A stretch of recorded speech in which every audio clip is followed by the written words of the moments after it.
Welcome. Hi, everybody. I am the one and only MSJ, Max for short, or Brother Max to some.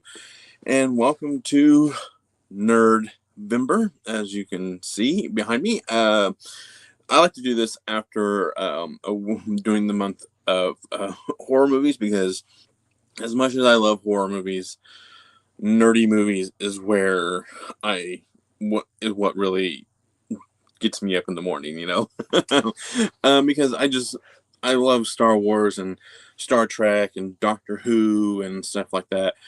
Just anything that's nerdy related. But like I've never really covered the Star Wars movies. So for the month of November, each of the Sundays in November, I will be talking about each of the Star Wars kind of groups. You got week one will be the prequel trilogy. Week two will be the original trilogy. The third week will be the prequel trilogy or the sequel trilogy, and the fourth week will be Rogue One, Solo, and the Clone Wars movie. These are all the theatrical movies. I'm not going to cover any of the TV shows right now because I'm a little behind, but I'm going to cover those in a future video. Hopefully next year, NERDvember.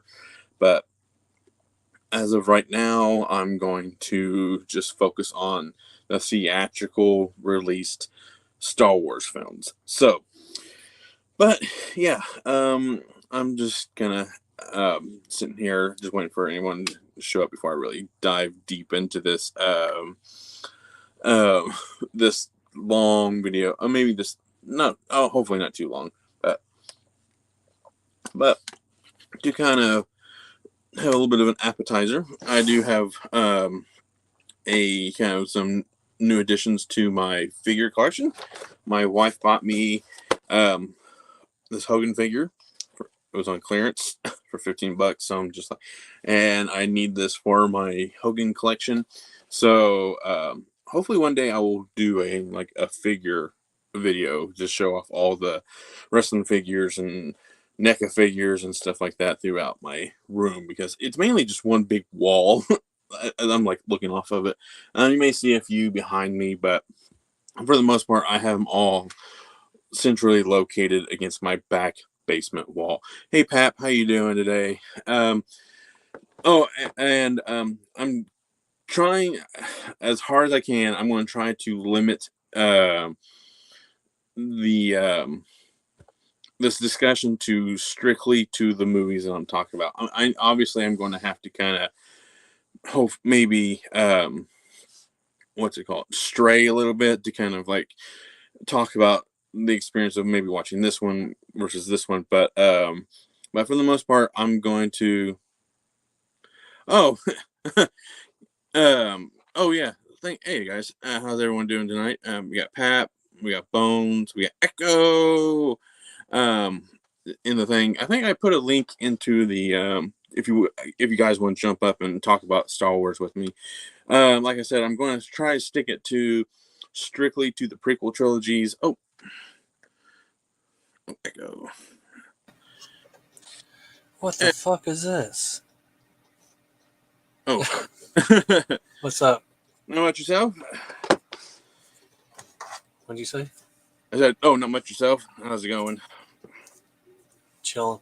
I saw the link, so I clicked it, but I don't know how good I'll be with a Star Wars conversation. Oh no, it's all good. I'm just gonna like today's video. I'm just sticking to the prequel trilogies, like the Phantom Menace, the Clone Wars, and the Yeah. I like all the Star Wars, but it's been a while since I've watched them. I So- like the prequel trilogy. I know a lot of people hate on them. So that's that's basically what my opening statement is for is that I really like the prequel. I like the prequel movies, because those were my Star Wars movies. Like, Yeah, I like the young Anakin character. yeah, like I mean, I think my only complaint about the prequels is that I wish Anakin was maybe just a tad bit older, just not so like adolescent, but I just wish he was just a little bit older, not straight up teenager, but maybe. He just wants a Turbo Man. What'd you say? He just wants a Turbo Man. Yeah. Just a kid from Turbo Man. Right. Jake. Jingle all the way. Yeah, Jake Lloyd, I think that's his name. So yeah, like the. Sorry, I'm making a lot of noise. I got another thing I'm planning on doing today's video, setting up. But yeah, I always. Hey man, how you guys doing? I think. Yeah, Echo's here. So yeah. Did you see any of these in theaters or anything like that?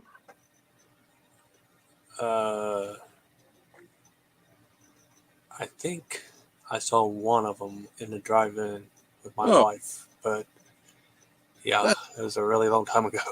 I bet that'd be pretty cool. I got to see. Well, see, my dad was big in the Star Wars, so I got to see all of these in theater. Like even like when they re-released them in '97, I got to go see those. So it's like I got to see them all in theaters. At least the original run for the prequels and the sequels, but like the 20th or 30th anniversaries for the original movies. So and they were the special edition ones, so they had all of the new stuff added to it. But to me back then I didn't really care like I do now about wanting the original. Oh, sorry about the echo. YouTube didn't tell me you were live. Oh, sorry. It is. Yeah. I'm getting ready to go live because I'm gonna do some more gameplay, and Pep goes, "Oh, I'm gonna go over to Brother Max." I just popped in your chat and I seen you guys. He said, "I'm gonna go see Max," and you're like, "Oh, Max is live." Yeah, I never got a notification from YouTube. It's like, I haven't been getting your guys' notifications either. Even when I'm at work, and I check my phone every now and again, and it's I don't. You go live or the midnight hour or even Wes's stuff. It doesn't even pop up. I'm just thanks guys, thanks YouTube. I'm missing out on your guys' videos. It's Misa think YouTube are plotting against us. Misa think. Yeah. Speaking of that, yeah, did you? I'm gonna ask him the same question. Did you see any of these movies in theaters? Sorry, I'm just I'm struggling this morning. I believe I saw all three. I've seen, I think, all three of these and the newer ones. I don't recall because I was very little about the other ones. Okay. Yeah, I got to see the originals just because they re-released them in theaters. Yeah, I went and saw New Hope when they re-released New Hope. See, I even wanted to see it when they put. I was trying to go see the 40th anniversary of Return of the Jedi when they did it a while back, but my theater never got it. So, but they sure got something else. I'm they decided to put something else up there in the the Fathom events or whatever. It was just you guys passed up on Star Wars for this movie instead. I'm just all right. One of the someone had bought some tickets for when they were re-releasing the original trilogy, and someone bought them and dropped them outside the theater. So I find them, and me and my friends "Oh, we're gonna go watch it." So I'm the one holding the tickets, and I'm the one that falls asleep and sleeps through the screening, and it's you're an asshole. Oops, I was asleep. How old are you, Max? Oh, I'm 34. Oh, not too young. I was just curious because you said these were your Star Wars. Yeah, the prequel movies are my Star Wars movies. Those are the ones that I 99, so I was 10, so maybe 11. I think 10. Which means you were a Jar Jar Banks guy, weren't you? No. Means I think you were, Max. We really think. I know. I was a Darth Maul fan, hardcore.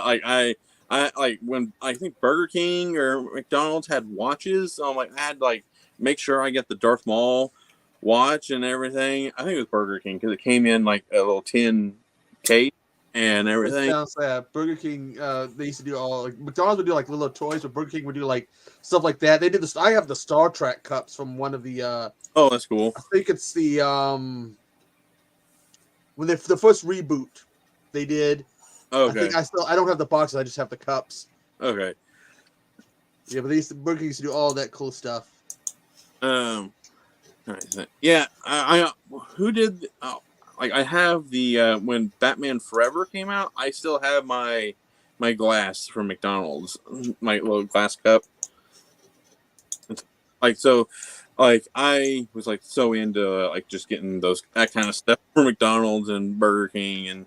You'd go to different McDonald's trying to make sure, this McDonald's doesn't have this one, so now you got to go drive around or make your parents drive you around until you found all the cups. Luckily, I had parents who liked this stuff, so it was like it wasn't like, and they knew that I liked it, so it wasn't that hard of a like push to get them to do that. It's like they knew that I like Batman, and then when it comes to the Star Wars stuff, it's like okay, we'll do it. Like especially when it comes to my dad, because my dad likes Star Wars as well, so it was just like okay, we'll go find you your Darth Maul watch for something.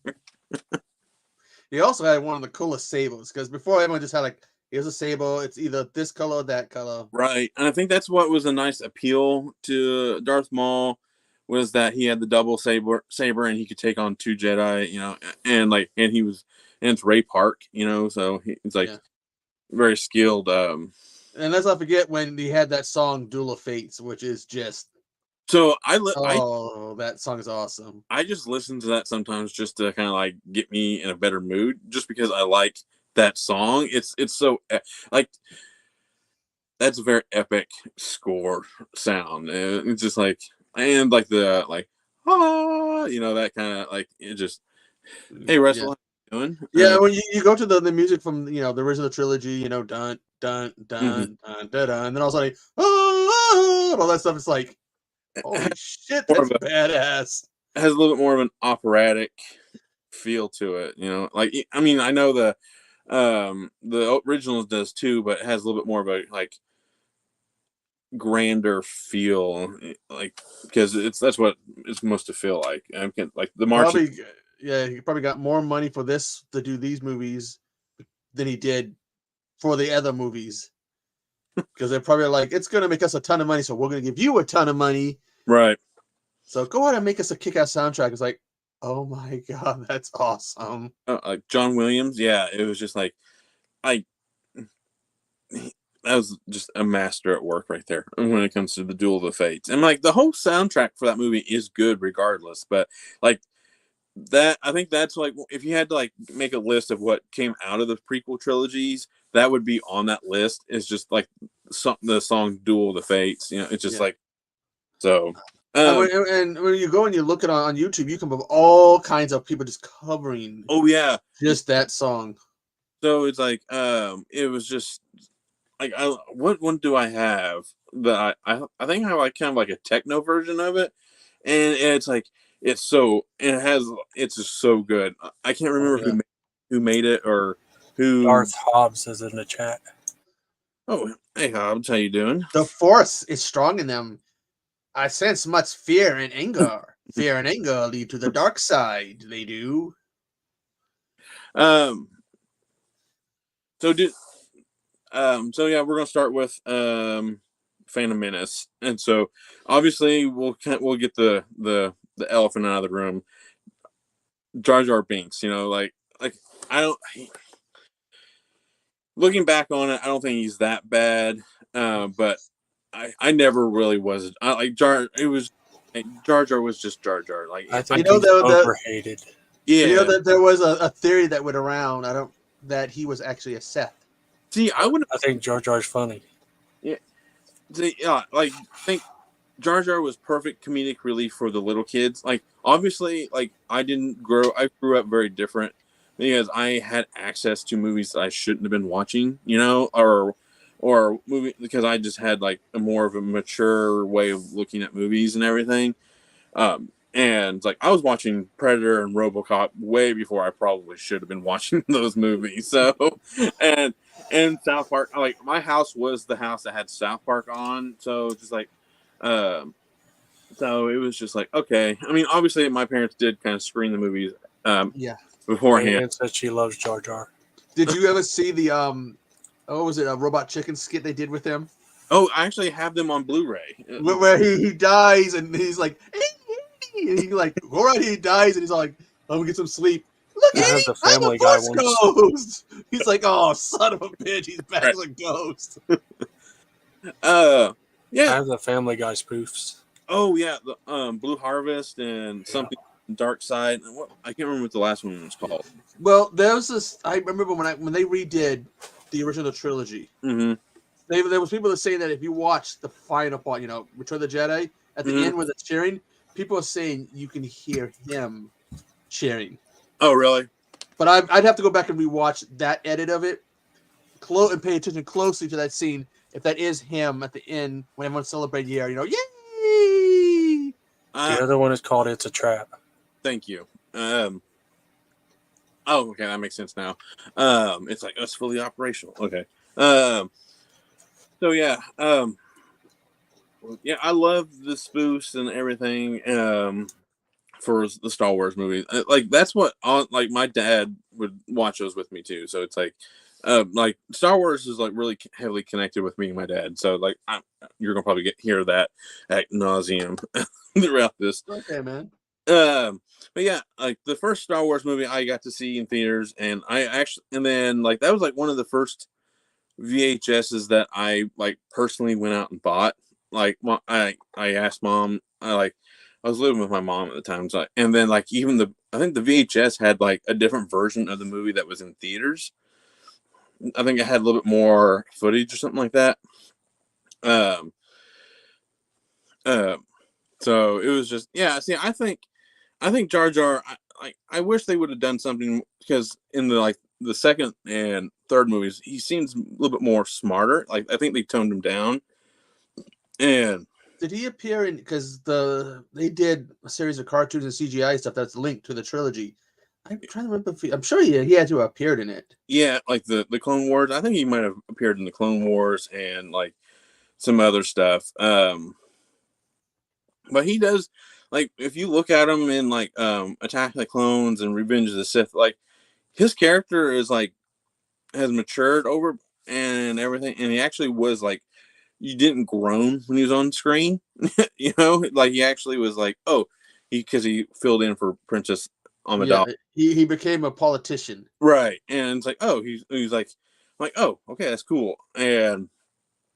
But I do kind of like that theory where he is a Sith and everything, and that I think he is one of the smarter characters because he know that's his survival tactic. That's why was he banished? Because I think I'm sure they say what happened. I think he knocked something over or he did something like I'm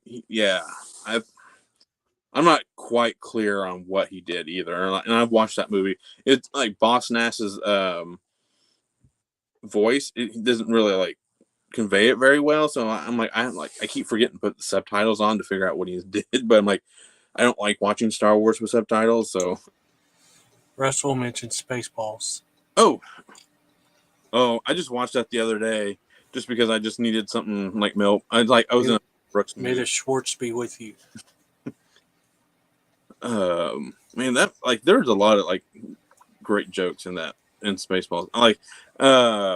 Rick Moranis is like my favorite character of that whole movie. Like I like Lone Star and Barf, but I think all the good jokes go to Dark Helmet and and his little his right hand man.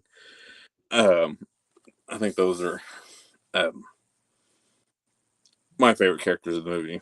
Like Joan Rivers as the voice of the robot and everything. I think that movie just meshes just so well. And Pizza the Hut, like my dad's like, my dad's like, you need to watch this because if you like Star Wars, you'll like this. And then obviously a lot of the jokes did go over my head because like, huh, like what, like the Virgin Alert or like alarm, or like, huh, what's that mean? Definitely watching movies I shouldn't have been watching.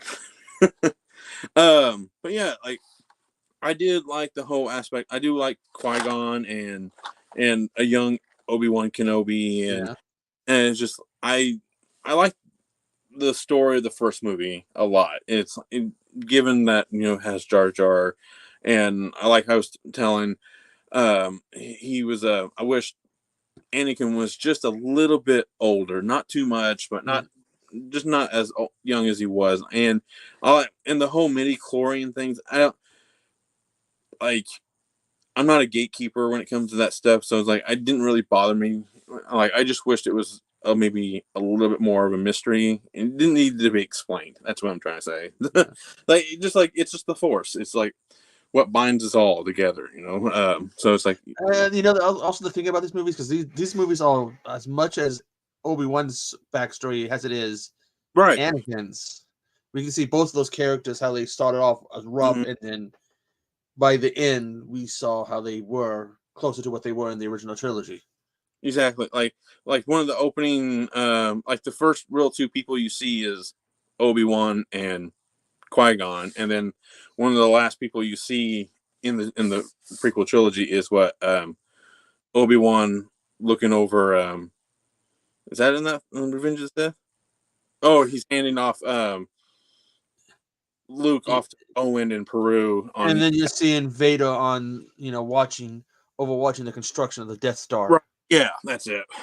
So it ends with Anakin and Obi-Wan going into their respective storylines, into the new ones, but into the original trilogies. But yeah, like Phantom Menace was really good. I think people just need to like chill on the hate on Jar Jar. Like he's not that bad. I mean, there's other movies out there that have worser characters than Jar Jar.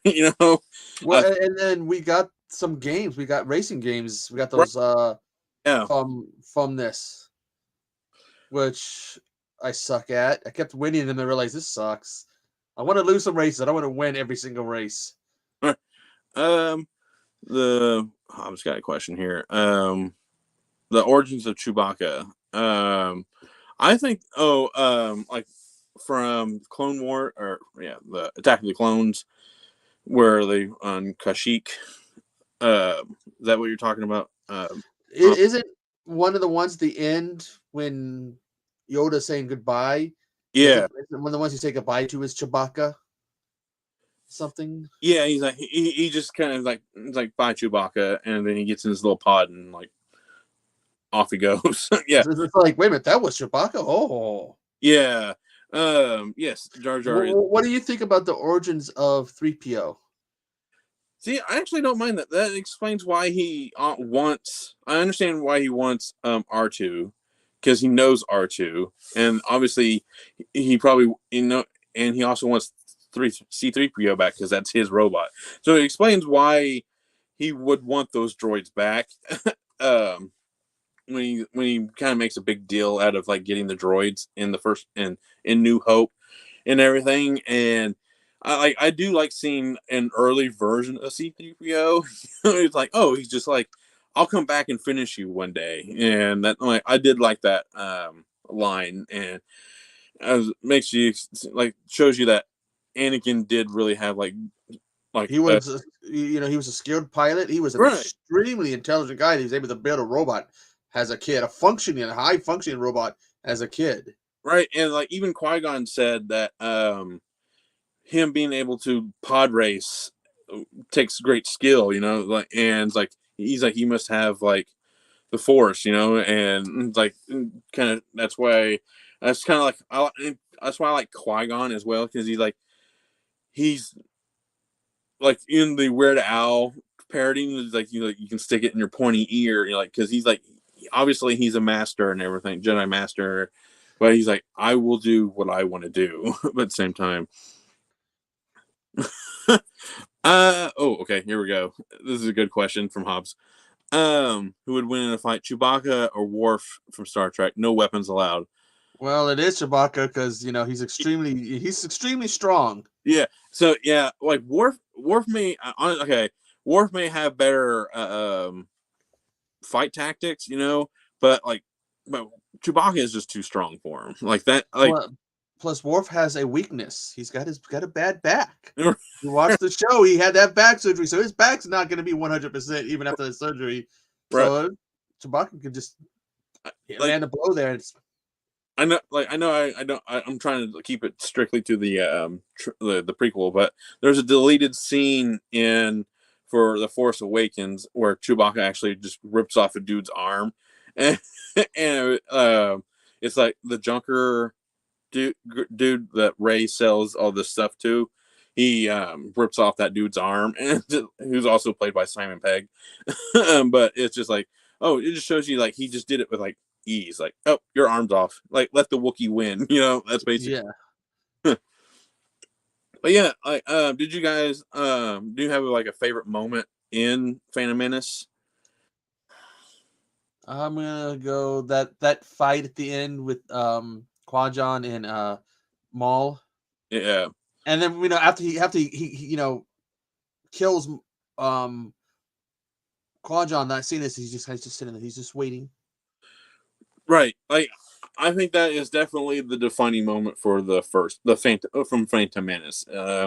It shows you like how skilled of a fighter that Obi-Wan is, and shows you like, and also it's starting to set up the dark side. Like, it really is. It's like I love that line at the end of the movie where it's like when they're burning or ceremoniously like burning Qui-Gon's like, but who was killed, the master or the apprentice? And then it cuts to Palpatine. It's like yeah, we knew who the so. Yeah, but again, like when you see him, it's like he's just like waiting. Bones. How he's just sitting there and he's just waiting, like I'm gonna wait till that what was it, like a shield or something that was separating them, and so Maul's just waiting, like. Oh yeah, like you can tell like Maul had a little bit more of a animal feel to him, because he was pacing back and forth, and then Qui-Gon had that patience, and then Obi-Wan had a little bit of an antsy to him, but at the same time, but obviously we know who came out in the end. But I know Maul is not dead, but it was just like, recorded like who gets cut in half and falls down a large shaft and survives, And the fact that it was in one of the CGI shows, he came back, and then we have that live action return in Solo, which was awesome. So yeah, I can't wait to get to that movie. So if you want to join every week, I'm doing these every week, every Sunday. Each week will be a different part of the movies, and that'll be the final week. Will be Solo, Rogue One, which I cannot wait to talk about, and the Clone Wars movie, the animated one, which I have a lot to say about that one too. But yeah, the Phantom Menace was great. I got to see it like when movies were like fun to go. Like, we got to see it in a packed movie theater with fellow nerds and everything, and it was just a lot of fun. And I do watch the Phantom Menace when it comes out of the prequels. I do watch Phantom Menace and Revenge of the Sith. Look at all the toys it gave us again. Yeah, it re-energized. I mean, that toy line's been going on for 40 plus years, is it? Yeah, and it was like we're pretty much getting the same thing. That's something from a game. It also rejuvenated the gaming. That movie Phantom Menace is basically, it gave it a shot right in the arm, and all of a sudden more games, more toys, more merchandise. It needed that movie. They needed that movie. So I have a really cool documentary. If I can dig it out. Stop pulling everything out. It's called Jedi. Is it this one? Yeah, you can see the cover of it. Jedi Junkies. Ooh, hello. I'll be seeing you later, lady. Yeah. In the showers. So this one covers more of the prequel movies. I do have another one. I don't know where it's at. I wish they had created a line of toys that were in line more with the mode of the original toys. Oh, what, like the original Kenner line and everything? Yeah, how they would hold the sable. You had the slot in the arm to hold the sable. We had to actually pull that little piece of like string and extend the lightsaber and everything. Oh yeah. So I cannot find it. It should have been like right behind me. Yeah, but Phantom Menace, to me, when you really look at it, is really an important movie to that franchise. Because again, you had, for the original franchise, you had the movies, you had a Christmas special, you had some cartoons, and then here comes Phantom. And you had some video games. Here comes Phantom Menace. You got starting in all these video games and new toys and T-shirts. It literally just it was the fountain of youth. It rejuvenated that franchise. It really did. Like, no, 1000%. It like, and I was a culprit of it. I was in what's it called? Oh, since I was I was 10, so it appealed to me like 100%. Like, I wanted the toys. I wanted all that stuff. So it's like, just remember toys when you'd go to Toys R Us. Yeah, that wasn't a section. That was an aisle. Yeah, it was just like, boom. That's all you. I'm sorry if I'm like off screen. Yeah, I mean, even today, it's just a section like at Walmart. But at Toys R Us, there was a point where it's like, where's the Star Wars? You didn't ask where the Star Wars was. Where's the section? Maybe I'll even look at Legos. Oh, it's either Minecraft, Jurassic Park, Marvel, or Star Wars. Yeah, which Star Wars is my main ones, because I got the Millennium Falcon, the ATST or the AT, the Slave One. So I got Star Wars. I would want that almost 3 foot long Star Destroyer. Have you seen that thing? Yes. Oh, I would want that, but I'd have to not only have to find the place. Oh, I'd have that on the lock and key, guns pointed at it, like even so much to sneeze at it, boom, boom. I would put wrestlers in storage to put that up. My fingers on my shelves. I would I'm sorry, Ultimate Warrior, but you're going to have to go into a tub. But yeah, there's a documentary about Phantom Menace.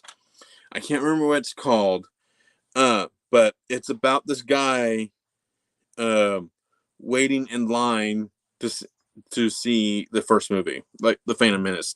That's what it is. Of course, they have other B storylines, but the main storyline is this guy waited in line for like 3 months or something like that, or like a month or so, like for a very long time, just to see that first movie or just to get tickets. And it's really, really good.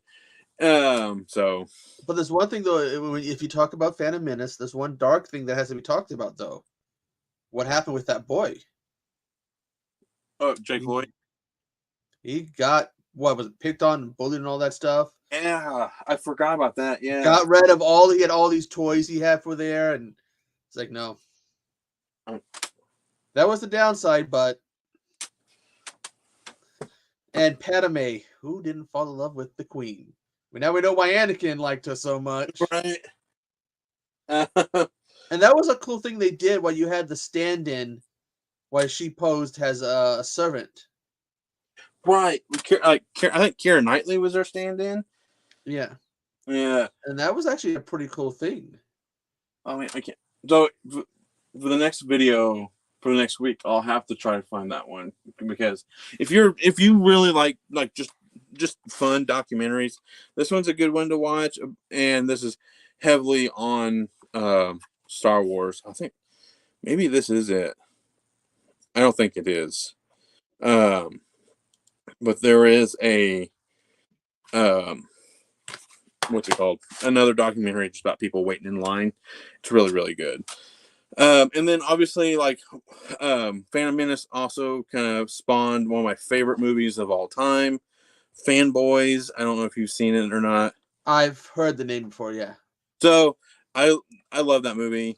It's because I know it's kind of cheesy and everything, but I love just the aspect of this guy is dying, and I know we've heard these stories in real life, people who are going to make it to their favorite films release date due to an illness or cancer or whatever, and the people who made the movies yep, we will kind of we'll let you see the movie, you know. And so that's what I really liked about Fanboys the most. But like it's just like cameos galore. Like Kevin Smith's in it, Carrie Fisher, who else is in that? Billy D. Williams, Shooter McGavin. Who else is in that movie? Danny Trejo. Um, Seth Rogen plays 3 different characters in that movie. he, he plays a Star Trek fan, a Star Wars fan, and a pimp. and the pimp, he's like he's a Star Wars fan, but he's like check this out. He's like he has a big back tattoo of Jar Jar Binks. He's like he's gonna be he's gonna be the whatever. And William Shatner, yes, William Shatner's in it, and and it's like he's going, and with Jake Lloyd, and they're like doing that pose back to back, and it's just like, and it's like, oh my god, it's like, so if you haven't seen it, I would definitely recommend Fanboys. It's just a fun watch. So yes, I actually do pair it with Detroit Rock City because it's just about 4 friends on a little road trip to see something their fandom of, and so it's like your Bones is I do double features with Detroit Rock City and Fanboys because one's rated R, one's PG-13, but there's some language in Fanboys like ooh that's kind of, they use some slurs that like, oh, that's can't get away with that in a PG-13 movie anymore. Yeah, Seth Rogen's in it. I'm trying to think. So Tackle the Clones, like that's my weakest of the bunch, I think. Even though it has the more action packed and stuff like that, and it has Jango Fett and you get Mace Windu and all those. Yeah. Well, we had heard the whole Clone Wars talked about in New Hope. Right. Like, okay, what's the Clone Wars? And now here we're seeing what they mean. I'm sure in the books they probably talked about it, but how much in the books was canon versus what's in the movie that's canon? Mm-hmm. So I'm behind on the Clone Wars TV shows. I think I need to watch the last couple of seasons, but I do like all the stuff with the Clone Wars and everything. But to me, I just thought Attack of the Clones was just kind of like not that movie. I remember a friend before I saw it in the theater. A friend had gotten a bootleg copy of it. Okay. So we're watching it, and we get to that scene with Count Dooku, which, God, call him Count Dooku. That's just, he's Dookie. But we're watching it, and all of a sudden we're sitting there, and all of a sudden we get the scene with Yoda, and he pulls out the lightsaber. My friend was laughing because he could hear me. Oh God, no, no, no, no! He's all fighting. I'm losing it. My friend is laughing, not so much at the movie. My reaction, we were like, "Oh God, no! He's doing it." Flying off the place. So, yeah, right. Like this is the first time we see Yoda in action. He force pulls his lightsaber to him, and it's like, okay, this is gonna be an awesome moment. But like, you have to remember, Dooku is played by Christopher Lee, and he's a tall guy, you know. And then Yoda's supposed to be 3 foot, 4 foot high, or maybe not even that. It's like how are you going to do that? And obviously, you can tell that it's a stunt double with Well, here's another thing. You can go back and look at Rogue. Was it Rogue One? Yeah, Rogue One.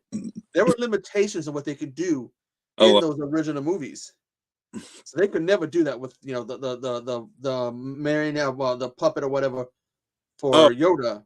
So here they're able to do it, and we saw that again in Rogue One with Darth Vader. They're able to do stuff they couldn't do right in those original movies.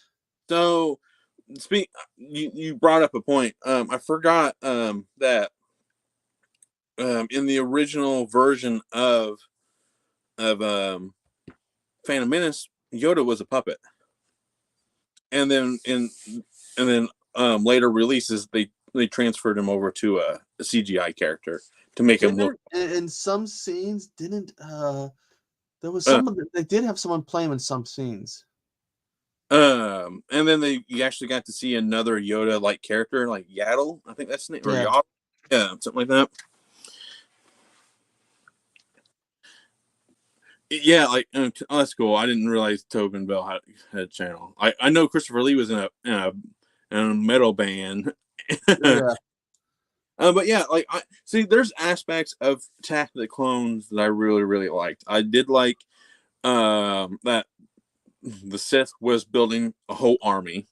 That's pretty cool, and based it on Jango Fett. You got to see more Jedi, like different like species and different like definitely and stuff like that. You got to see more bounty hunting aspect of it all with Zam and Jango and stuff like that. And like my only problem is I just don't care about the politics. That was my only big complaint about the movies, regardless, is that it was so politic heavy. But don't forget, Warwick Davis did play other parts in the prequel trilogies. Right. Either in the background, but he played some other parts. Yeah, I know. He played Wicket in Return of the Jedi. But I think he played crap. Who did he play? He played more than one character. So I know at one point he's like, you see someone, there's like some kind of like contest is going on, and he's in the crowd. You see him like, yeah, he's not wearing any makeup, but I think the rest of the time he's doing like the makeup and the attire. But one scene where he's not in any makeup. All right, so this is a very good question. Are you a Sith or a Jedi? I think I'm more Jedi, but I'm kind of Mace Windu Jedi. Where Mace is like he's like Samuel L. Jackson, like because he has like his own. I'm gonna have to go with Seth because don't have, because here's the thing that I've heard people talked about, who's really the villain, the Jedi or the Sith. Like it really is like that's a whole nother thing of its own, is like who is true, like you can. Yes, okay. In Phantom Menace, the scenes when you see Yoda walking, that was Warwick Davis. Oh, that's cool. Oh, so they took him out then in the newer movies, the newer versions, because they animated him, they CGI'd him, so like he's no longer technically in those movies now. Oh, I knew he was linked to that in some way. That's pretty cool. Yeah, I think he does play some other characters in the background, but again, it's just one scene. I forget which one it is, where he's just in the background. You can see him. You can go, I know what that is. He's in Rise of the Last Jedi. He's on that casino planet. He's in there, so he has I'm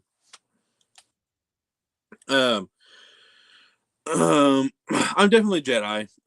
Just because I would have to have a purple lightsaber because I like Mace Windu so much. He's as much as I like Qui-Gon and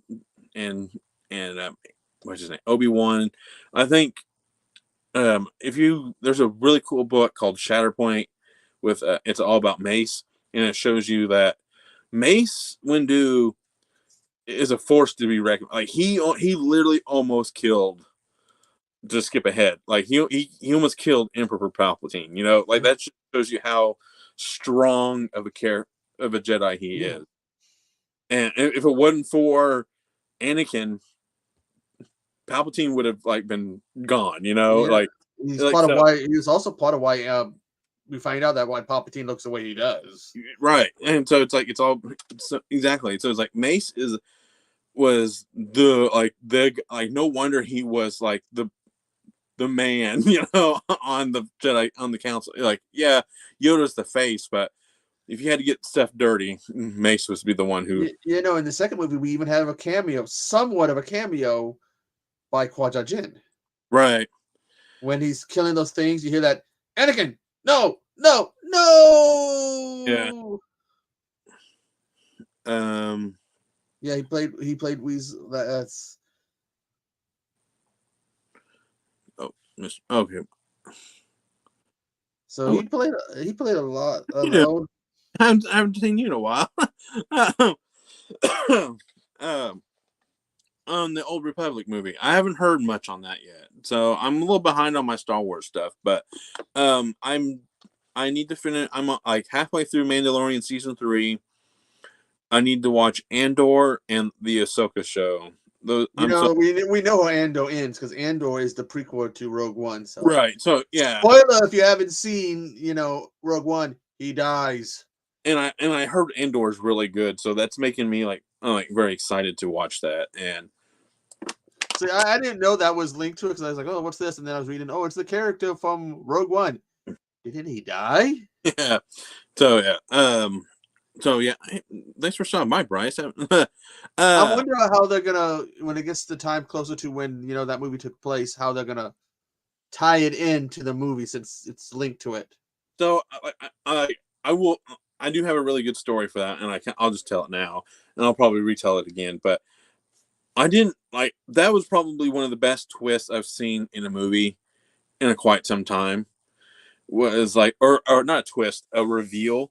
Was that Rogue One leads directly into New Hope, and it was just like, oh, because I knew the story. It's like how they stole the Death Star plans. Okay, and like we all know who they died. Because basically through dialogue through New Hope and everything, but it's just like but when they handed that off to Princess Leia, I'm just like, that's awesome. And then obviously we got the really cool Vader. Yeah. Here's the thing. I'm trying to remember the timeline because they were doing all the cartoons around this time, right? And it was around the time when the cartoons they did around the second movie that we got introduced to. I think that's when we got introduced to General Grievous, right? Because he showed up. So, Cartoon Network did like a series of shorts. They were like maybe 5 minutes long, and General Grievous shows up in one, and he kills he wrecks these Jedi. One because that's where he gets first introduced. Is these really cool animated little shorts. Yeah. And it's about a bunch of Jedi kind of stuck in this hole or this cave, and then that's when the Grievous just shows up. It's like he just starts just killing them all. I'm trying to remember if this is also when they introduce what's her name, his apprentice, Anakin's apprentice. I can't remember if she was introduced after this movie or around the same time because I'm trying to remember when the cartoons they overlap. Yeah. So. It's definitely before Revenge of the Sith, because there's a Clone Wars animated movie that came out, and that's where we get introduced to Ahsoka, and it's between Attack of the Clones and Revenge of the Sith. It's and the cartoons all canon because if you watch one of them. It has the attack on the planet when they're going to kidnap Palpatine, right? And then you get to the movie, and it's after that. So they'll canon to they're not alternate universe. They'll canon to the movies. And then Rebels. Oh yeah, that's another one I need to watch because Rebels plays big into Ahsoka because there's a lot of characters in that one. So I can't believe I'm further behind than I thought I am on Star Wars stuff. But with me it's like we talked about Puppet Master figuring out the timeline. Yeah. It's like you'd have to sit down and figure out, okay, here we what go. order do I watch the stuff that's canon? And since because of how Revenge of the Sith begins, right, we know that the cartoons all canon, right? Because at least that particular one, right? Because the beginning of Sith opens with the big space battle after they captured Palpatine. But we have that big fight scene before the Yoda one when they unleashed the clones on that stadium. Oh yeah, back to Attack of the Clones. Yeah, see, I really liked that. I thought that whole sequence was pretty cool. Seeing how the droid factory planet and everything, I really liked all that. And the Geonosis planet. That's where Geonosa, I think that's where it's at. And I really like that planet, and like I like the look of it and the creatures that they all have to fight there for a minute, and I just like and get what yeah, Amidala and Anakin and Obi-Wan fighting off these creatures and everything. And I always, of course, in the midst of all this is going on. Jingo's dead, and we see Boba just kind of walks over and just picks up his dad's head. That wasn't him. His dad's head was presumably still in there when he picked it up and just looked at it. See that? Have you seen that? Have you saw that edit of the movie? I've always assumed that I've always seen that scene where he picks it up, and I've always guessed his dad's head was still in there when he just kind of. So okay, there's 2 edits of that scene, I do believe. There's the edit that's in the movie where when Mace like does his little move, cuts his head off, you can see his head in the shadow fall out of his helmet. So, and then there's that, and then there's another edit which is a little more of a darker edit, which I really wanted, where like which you were right, his head was in the helmet, and so he kind of picks it up and you kind of hear or you kind of see it kind of plop out. But you don't actually see the head, but it's heavily implied that his head was still in the helmet when he picked it up. So yeah, so I would try to find that. But there is 2 edits to that scene, and obviously, I would rather have the darker edit that really shows you like because that is when the Clone Wars, which we heard of all the way back in New Hope. The Clone Wars, and then here we go. It kicks off, and it tells us what the Clone Wars were. The clones were all copies of Jango, but they what was the word I'm thinking of? They speed up the aging and stuff. Right. And all he had told them was, okay, you can use my DNA. I get 1 clone, but you don't mess with his DNA. Don't, quicken up the aging. Right. He'll grow normally. And I did like that that fight sequence between Obi-Wan and Jango on that planet. I can't think of the planet. Oh, that water planet. Yeah. And then of course Boba has to cheat a little bit and use the slave one and fire some. Oh wait! Remember, we can't call it the slave one anymore. I know. It's like fire. I know. It's to all of us Star Wars fans. Older Star Wars fans, it's Slave One, right? But now, when you look at it, I can't remember what they call it now. I think it's either Firebreaker or Firestorm. It's one of those 2 for sure. So thanks. Yeah, OG fans, it's Slave One, right? And so when we were talking about stuff that's being canon, like I know it's called the Legends universe now. I think that's what it's called. There's a book called Tales of the Bounty Hunter, and it shows you like when in Empire Strikes Back, all the bounty hunters are lined up, and it's like no disintegration, that scene. And I think that was that one. Yeah, it's when he's all looking when they're all lined up in the ship. Yeah, they look at it's Boba. No disintegration. Oh no, the second one, yeah. And then like you can see Dengar and IG-88, Bosk, and there's someone else's name. I can't think of his. It's the bug-looking character. Bosk is the reptile. Each of the chapters in the book follows each of the those bounty hunters, which in that movie explain in the book it explains how Boba Fett survives the Scarlet Pit. With that Dengar, the guy who was all wrapped in bandages and stuff, he basically blew a hole in the Scarlet Pit and dug him out. So basically how he did it in the movie or in the TV show, but Dengar just wasn't present.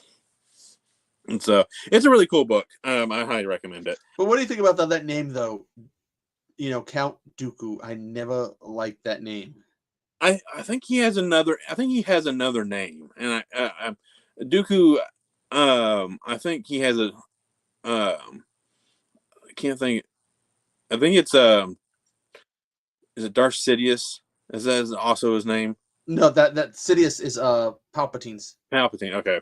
See, But here's the thing, okay, Yoda trained him. mm-hmm. He trained Qui-Gon Jinn, who trained Obi-Wan, who trained Luke. I mean, not Luke, but Anakin, and later he trained Luke, and so did Yoda. But it's like you can see that process. But was he really Seth or just a follower? Because he never had the eyes or any other appearance of a Seth. So I think he was more. I don't think he was I don't think Dooku was truly a Sith. I think he truly was one of those people like, I'm going to pick a side who I think is going to win. He wasn't like he wouldn't good nor bad. He was just like, this is the side that I'm going to like. This is the line I fall on. It's like because like you said, he never had the yellow eyes or any real appearance that shows you that he was a Sith. All right, like he had the red lightsaber. Other than that, and his techniques were a little bit more on the Sith side, but he. But yeah, I think he was. I think he was a little bit more of a follower. Like I'm sure there's some a line of dialogue in a book or somewhere that says otherwise. But as from the movie standpoint, I think he was just doing what he thought was. But if he was a follower around the time when Maul was alive, that would be something he couldn't do because remember they had the rule of two, right? Unlike the Jedi, where there's only a master and a student. Right. And there could be no other because they were killing. What, they were killing each other or something. Yeah. Like we gotta stop. It's the rule of two. Yeah, and that's why I like that line of dialogue and from Phantom Menace was that like who was killed was the master or the apprentice, and it was like that line is always really good to me. Like there's so if he was an apprentice around, no way he can be an apprentice if he was a follower around the time Maul was around. Right. So Sidious had his eyes on a new apprentice. By this point, we can see he had his eyes on a new apprentice. Right. Yeah, it was Anakin. So it's like, yeah, it's like, yep, like okay. But yeah, like so as much as I like don't Attack the Clones is the one that I do watch the least, but it does have the more action-packed stuff of the movie and everything, like the arena and it really does like Attack of the Clones sets up a lot of things. It sets up the Clone War TV show, and it also gave us the story of how Vader lost his hand. Right. And while it wasn't in a big fight he had with Obi-Wan, it was Dooku, if I remember right, cut it off. Just like he just outmatched him and cut off his hand, and and didn't they say it was the same hand that Luke would lose decades later? Yeah, I think so. I think so. Yeah, I think so. But yeah, like I think Attack of the Clones. I think it's a good setup movie, but it's because and then like even the big battles with the space, like the gunships and destroying the droid spheres and everything, and everything. Like, oh, I know we didn't touch this on in Phantom Menace, but the big Gungan robot droid army battle in the first movie, that was really cool. I mean, like going on, like you had like 3 big battle scenes going on in the first movie. Like you had the Gungan, you got the lightsabers, and then you got the spaceship. Yeah. So like 3 different things, and I don't think George Lucas gets enough credit when it comes to this stuff. He knows how to put a movie together. He really does. Like you may not agree with his choice of like what this and the lore and stuff, but he can put a movie together. And like that final sequence of the movie, how well it was edited, and like how one sequence ended, and then you knew which one was going to be the key one, which was obviously the lightsaber one. But it was just like, but it's like, how to put a movie together. Like even with Clone Wars, it was well edited and well shot, and like I didn't like the heavy use of CGI, but and then the secret, we got a secret wedding. Right. Yes. Like I like that a lot. It was just like Anakin and Padme finally got married, and and everything, and like obviously because Jedi aren't allowed to marry or have any thing, which I'll get to in the when we talk about the sequels with Palpatine. I think that one of the things that people have said, who is the villain, them or the Sith, is because of you can't do all this. You can't marry, you can't fall in love, you can't have kids. All these things you couldn't do. When the Sith is like, hey, if you love a woman or love a guy, marry them. If you want to have kids, go with it. Just got to kill a few people. Yeah, that's all you got. That's the only price you got to pay is kill a few people. Maybe some Jedi. So yeah, we'll hit chat for a second. Oh yeah, I do like that. And that's like one of the fun things about the special editions is that they add a sound effect to him bumping his head. I'm like, I love that. Like we can't cut it out. Let's just have some fun with it. And then, I didn't realize, man, we've been talking for an hour already. Well, Star Wars is such a, I am more of a Star Trek guy, but Star Wars is one you can really get into. So I am. So here's the fun thing about Star Trek is that I own all the Star Trek movies. I own none of the Star Wars movies.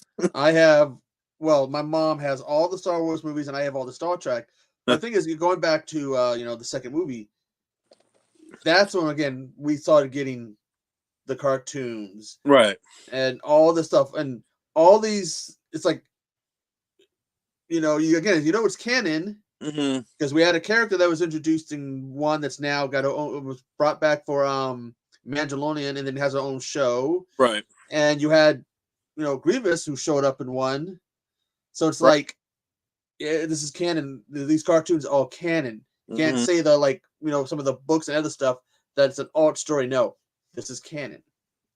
Yeah, right, like Attack of the Clones is probably the most important film of the trilogy, of the prequel trilogy, just because of how much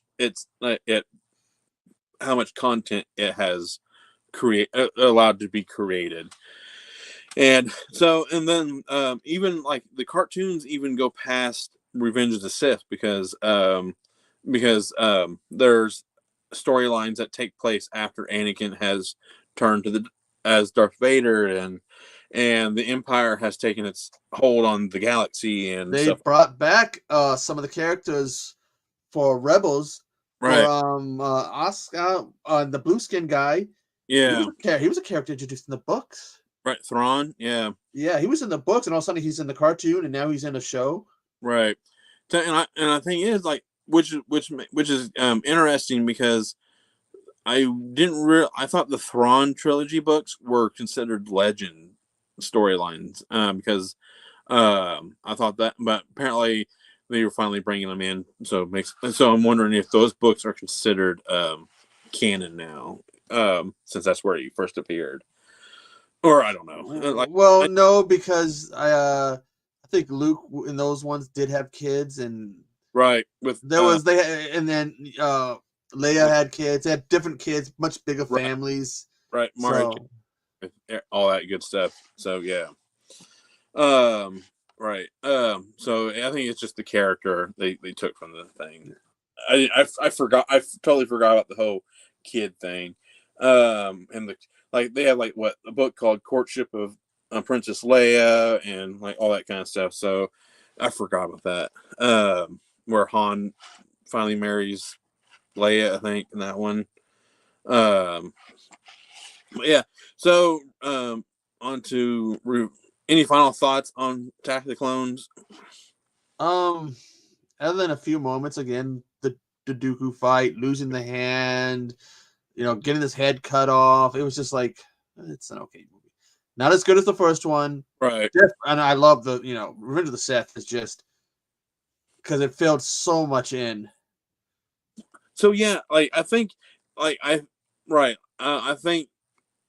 we jumped in the middle of something with Attack of the Clones, and then with Revenge of the Sith, it's like, all right, let's wrap things up. Let's wrap this Darth Vader storyline up, But because the clones were created because supposedly some Jedi who's long since dead said something, and they were like, wait a minute, he's dead. How how could he have gone and had all these clones made if he was dead?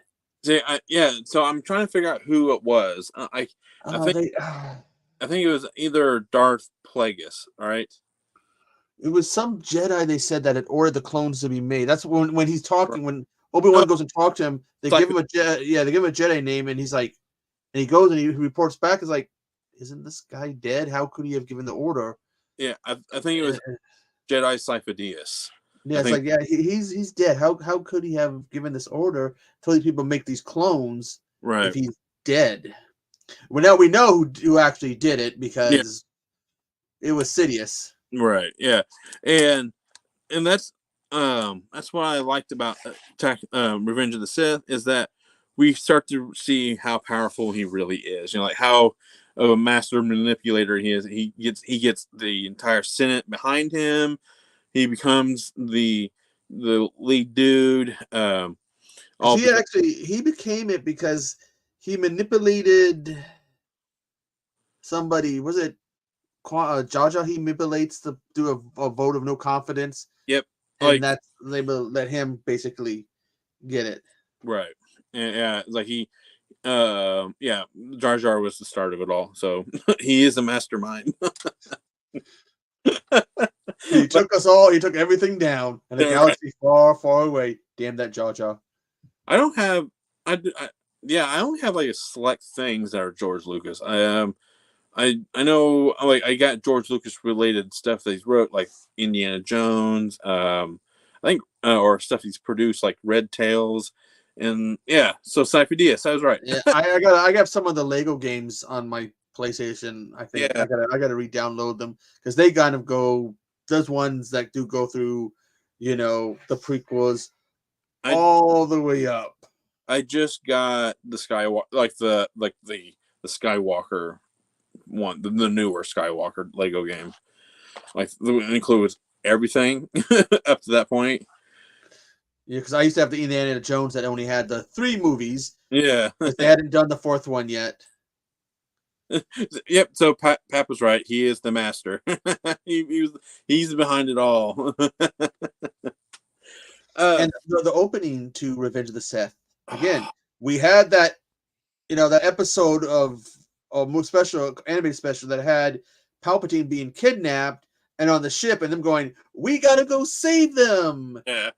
And then we go to them. If you want to see what happened, go see the movie. Right. And it's like the movie starts off with it, and it doesn't stop. Like, that opening space battle is like almost like 40 minutes or something like that. It's a good chunk of that movie. It goes from like just Anakin and Obi-Wan flying through space and dealing with those little buzz droids, and then witnessing the death of Shaak Ti in a deleted scene, like for the 3rd, 4th, 5th time that she's died in this series. Have you heard about that stuff? Oh no. So there's a Jedi called Shaak Ti. Okay, she's one of the ones that got those weird like tentacle hairdos. Yeah, she's not. I don't think she's not quite a Twi'lek, but she's more along the lines of Ahsoka. I think she's more along that that race. So she has died like at least 3 times in the original trilogy or in the prequel trilogy. She's died in a deleted scene. She has died like when Anakin, when Obi-Wan is going through the security footage, or Obi-Wan's going through security footage of killing the younglings, you can see Shaak Ti getting killed in one of those scenes, and then I think she dies in one of the video games as well.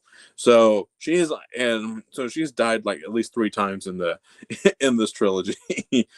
But I don't know if they ever really officially have brought her into the mainstay of stuff. Like, I know you see her at least once on the Jedi Council in the first movie, I think. But other than that, but she's kind of like a running, like she's really good because Grievous kills her with her own lightsaber, like right through the neck or something like that. It's a pretty dark scene. I'm like, why didn't they keep that in the movie? I think he cut it for time, but I mean, the thing is, okay, Anakin, if I remember right, Palpatine was the one that got him to kill Dooku. right. He's like, do it. Do it. That should have been the warning right there. Like, wait. And then Luke on Dooku's face, like, what? Like, huh? Like, Uzi? So, okay, didn't he cut Dooku's hands off? Then it is like, all right, you asshole! All I've got for you, I lost my hands. I can't open jars of mayonnaise anymore. Right. It's like he must be brought to justice, and like we should just kill him now. He's too dangerous to be left alive, you know. Like, and then just like head gone. Like honestly, I was kind of like shocked that they killed him like that. Like I figured, being like, you know, Yeah, most just boom.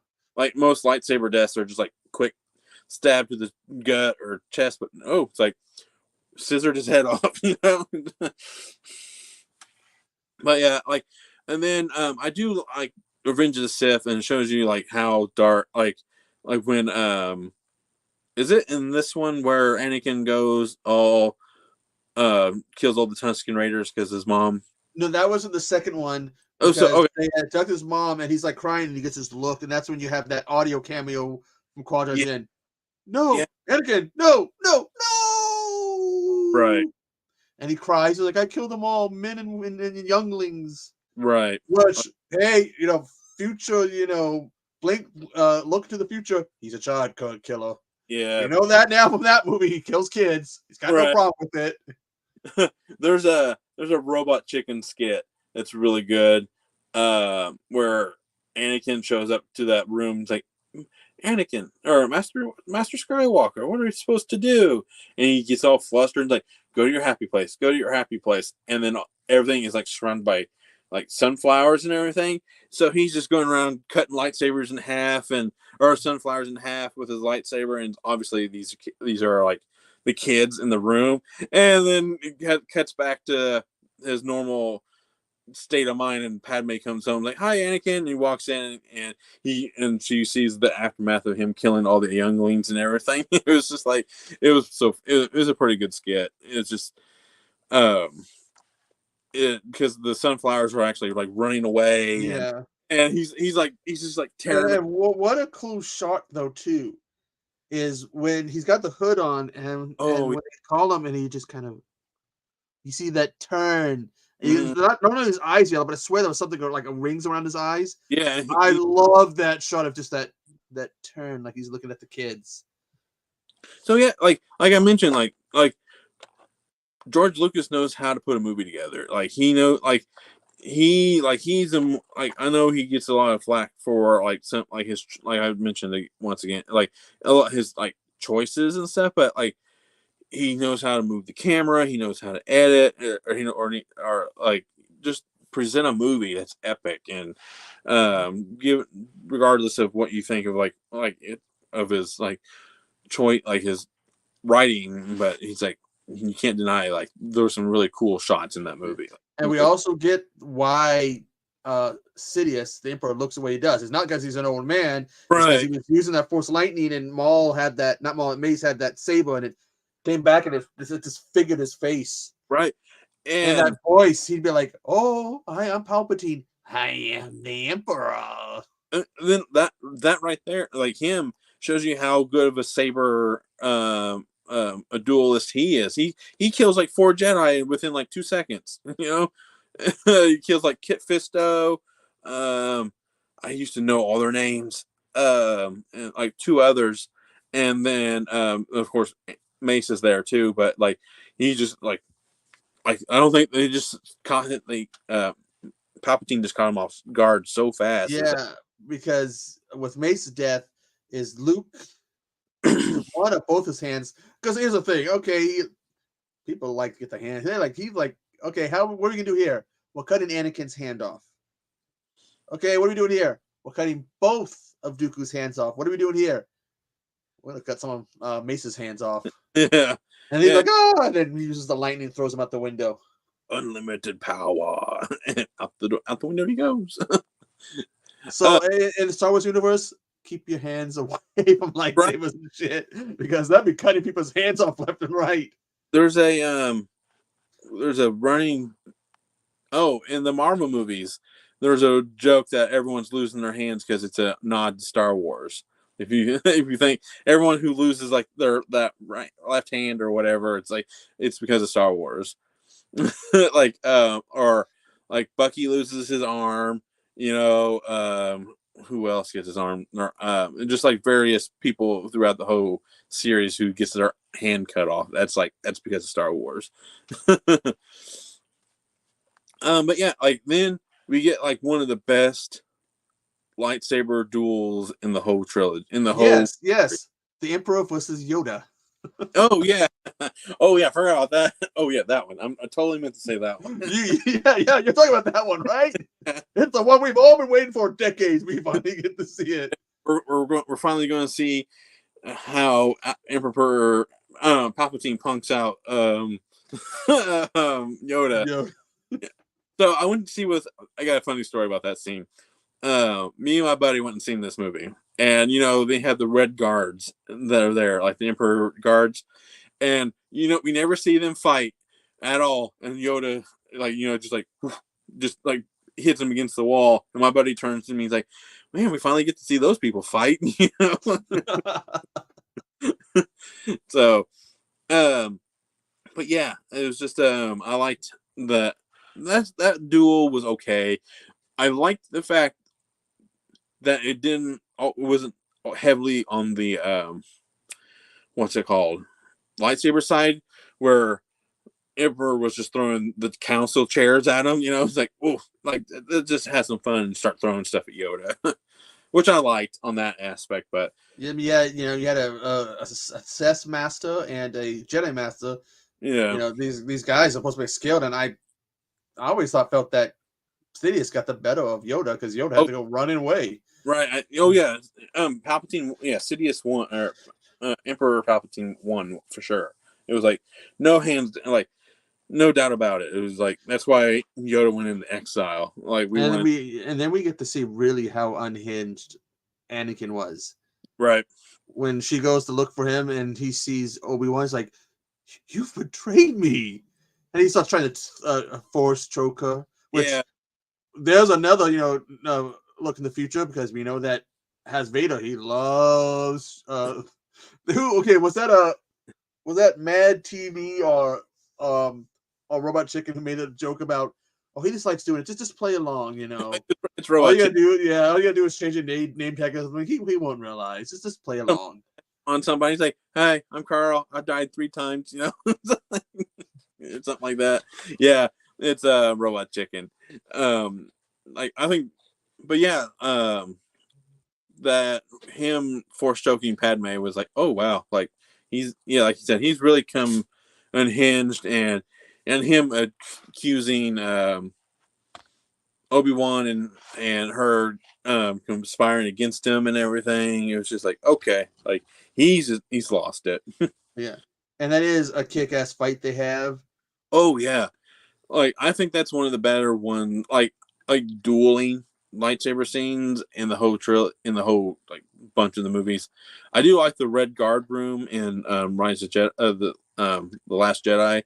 But the thing is, this was also an emotional fight, right? It's like because you had Anakin's off his mind, and Obi-Wan thought highly of him. It was his brother. Right. We see that in the when he wins, and he's like, "Damn it, you're supposed to be Browns. I loved you like my brother." And of course, Anakin's with one arm. Yeah, he's burned. He's on fire, and everything's skin and hair is burned up. And he's like, "I hate you. I hate you." Through all that pain, it's all he can do is scream that he hates him.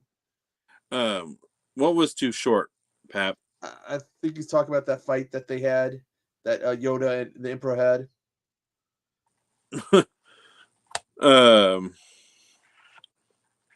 What? I'm not quite sure what that one is. I'm not familiar with the Twilight Zone. But yeah, that fight, again, they had to get it emotional. Oh yeah, like and then him just like letting them burn, like I don't have to, like basically like I'm not going to kill you, but I'm not going to save you, like. Yeah. But still, that scene of him, he's crawling and he's on fire and he's screaming, "I hate you" over and over again. "I hate you, I hate you," like he's ignoring the pain.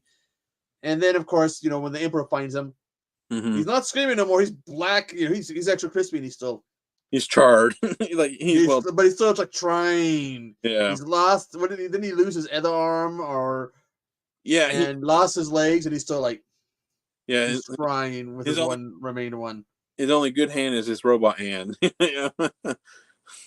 that scene when he became Vader, they said that when they filmed that day, there was people who had nothing to do with the movie anymore, or had nothing at all to do with it. They showed up just to watch the filming of that scene. Right. They put it on him, and it's like, "Where's Padme? Oh, she died." He's like, "No!" The force is crushing things. Yeah, it's like that no didn't really bother me too bad. Like it didn't I didn't like chuckle or laugh at it. Like I know it's kind of a joke now, but it didn't really bother me. Like he's still Anakin at that point. He's not Vader. Like he is Vader, but he's not the ruthless person that we know him to be later on. But but he still he realized that what he had just done, and there's like a little bit of Anakin. Yeah, but he never truly was Vader, because you can see that by the time you get to Return of the Jedi, right? He saved his son. Anakin was still there, right? It's just he was buried under all of that stuff. It just you had to do something to get him out, and of course, it's seeing his son being tortured, right? To get him to come out. So it's like I know we are definitely missing some key scenes, but it's like the line about when Yoda tells Obi-Wan that he has been talking to an old friend. Oh yeah, and he's going to show him how to talk to the old friend. Right. And of course, we know that's Qui-Gon Jinn. Mm-hmm. Oh, okay. I think. Oh, okay. It's a skit from Robot Chicken. Okay. I might have to go back and rewatch that one. Yeah, and then of course the other thing we also got to talk about is the Order. Was it Order 66 or something like that? Yeah. Oh yeah. One of probably the more important aspect of it shows you how the Jedi became no more. Yeah, we got that scene where that one, I don't know which Jedi Master it is, where she's leading them. And they start shooting. They got this over the head shot. She's dead on the ground, and they're still like shooting her. Yeah, we're gonna make sure you're dead. And then I do like my buddy was a Plo Koon fan. You know who that is? He's the Jedi who gets shot down in the spaceship. He's the one who's flying, and then the two what's it called? The X-wings, they can drop back and they shoot him out of the sky. Not on the speeder bike, but they shoot him in and he like crashes into some buildings and stuff. That was his favorite. And I'm like, I'm sorry, dude. We'll watch him all die until they get to Yoda, and he's just like, and he starts trying to. I think he just kills and cuts their heads off or something. He's basically doing the whole, it's not homie, don't play this. Yoda don't play that. Right, because Yoda's on Kashyyyk dealing with the Wookiees at this time when Order 66. Yeah, and I know we talked earlier. He's like he heard them or he knew or said something. Yeah, so he knew what was gonna happen. He's like, you ain't getting me. Yeah, cuts off his head, cuts off both their heads, and like, I better get out of here. Because that's when he goes to fight Sidious. Yeah, because he heads back, and then that is a brutal scene though when we watching them slaughter all those Jedi. And then also we get the death of Grievous in this movie. Was it? If I remember, he stabs him or whatever. You see the smoke or something. Oh no, he gets shot. And it's like smoke and fire coming out of him. It's like, ooh, right? Like, ooh, that's a brutal death. Obi-Wan actually uses a blaster to kill him, and he's like so uncivilized and throws it to the side. I'm like, that's great. Like he resulted to something that he thinks is to win, but it's like And if I remember right, he was trying to get away. He was already hurt, and he's trying to get away from Obi-Wan. He's like, I'm getting the hell out of here. So, and there is a comic that gives his origins. Right. Actually, I think there's a cartoon as well. There's like it shows you that he's just someone who he was someone who just kept modifying his body, I think, over and over. And in the comic, it was that he was a warrior from some planet, and something happened. He lost his race, and they resurrected him, and boom, boom, boom, boom, and to the point. But that sound, if you could hear him, if I remember right, it's been a while since I've seen the movie. He would make all these sounds like wheezing, if I remember right. Like you could hear him like breathing. You want to know who did that to him? Mace Windu. Kind of did a little bit of force, whatever squeeze on him, and kind of like, yep. So I think that's who did it to him. I think because I think they've run into one another at least one time, and I liked Grievous. I thought he was a cool character. There, yeah, exactly. Like, yeah, Pat says it perfectly. But Grievous was such a cool character. Yeah, and like him being able to like split his arms and make 4 more, and it was like, and he had like 6 arms all together, and it's like, he was a Jedi killer because he would kill him and he would collect the lightsabers. Like he was like a force to be. I wish they would have made him. I wish they would have shown that scene with Shock T to show you that he's a force to be reckoned with. Because you can see in his cape all the lightsabers he's collected. Which means he's killed that many Jedi, so he's a brutal character, and so of course he's got to have, if someone as brutal as him, he's got to have a brutal death. So again, if he's laying there still smoking too. He's like, damn. I think in one of the you can go back and find his body there. Oof. Yeah, I think you can, like, it's like an Easter egg. I think if you can like go and like his body's just like charred there. I think it's like what we're not going to bother because that was his head, and then of course the one villain we had the Trade Federation. Was it the Trade Federation? Yeah, all the way back from they were the Trouble Swords from the original movie, right?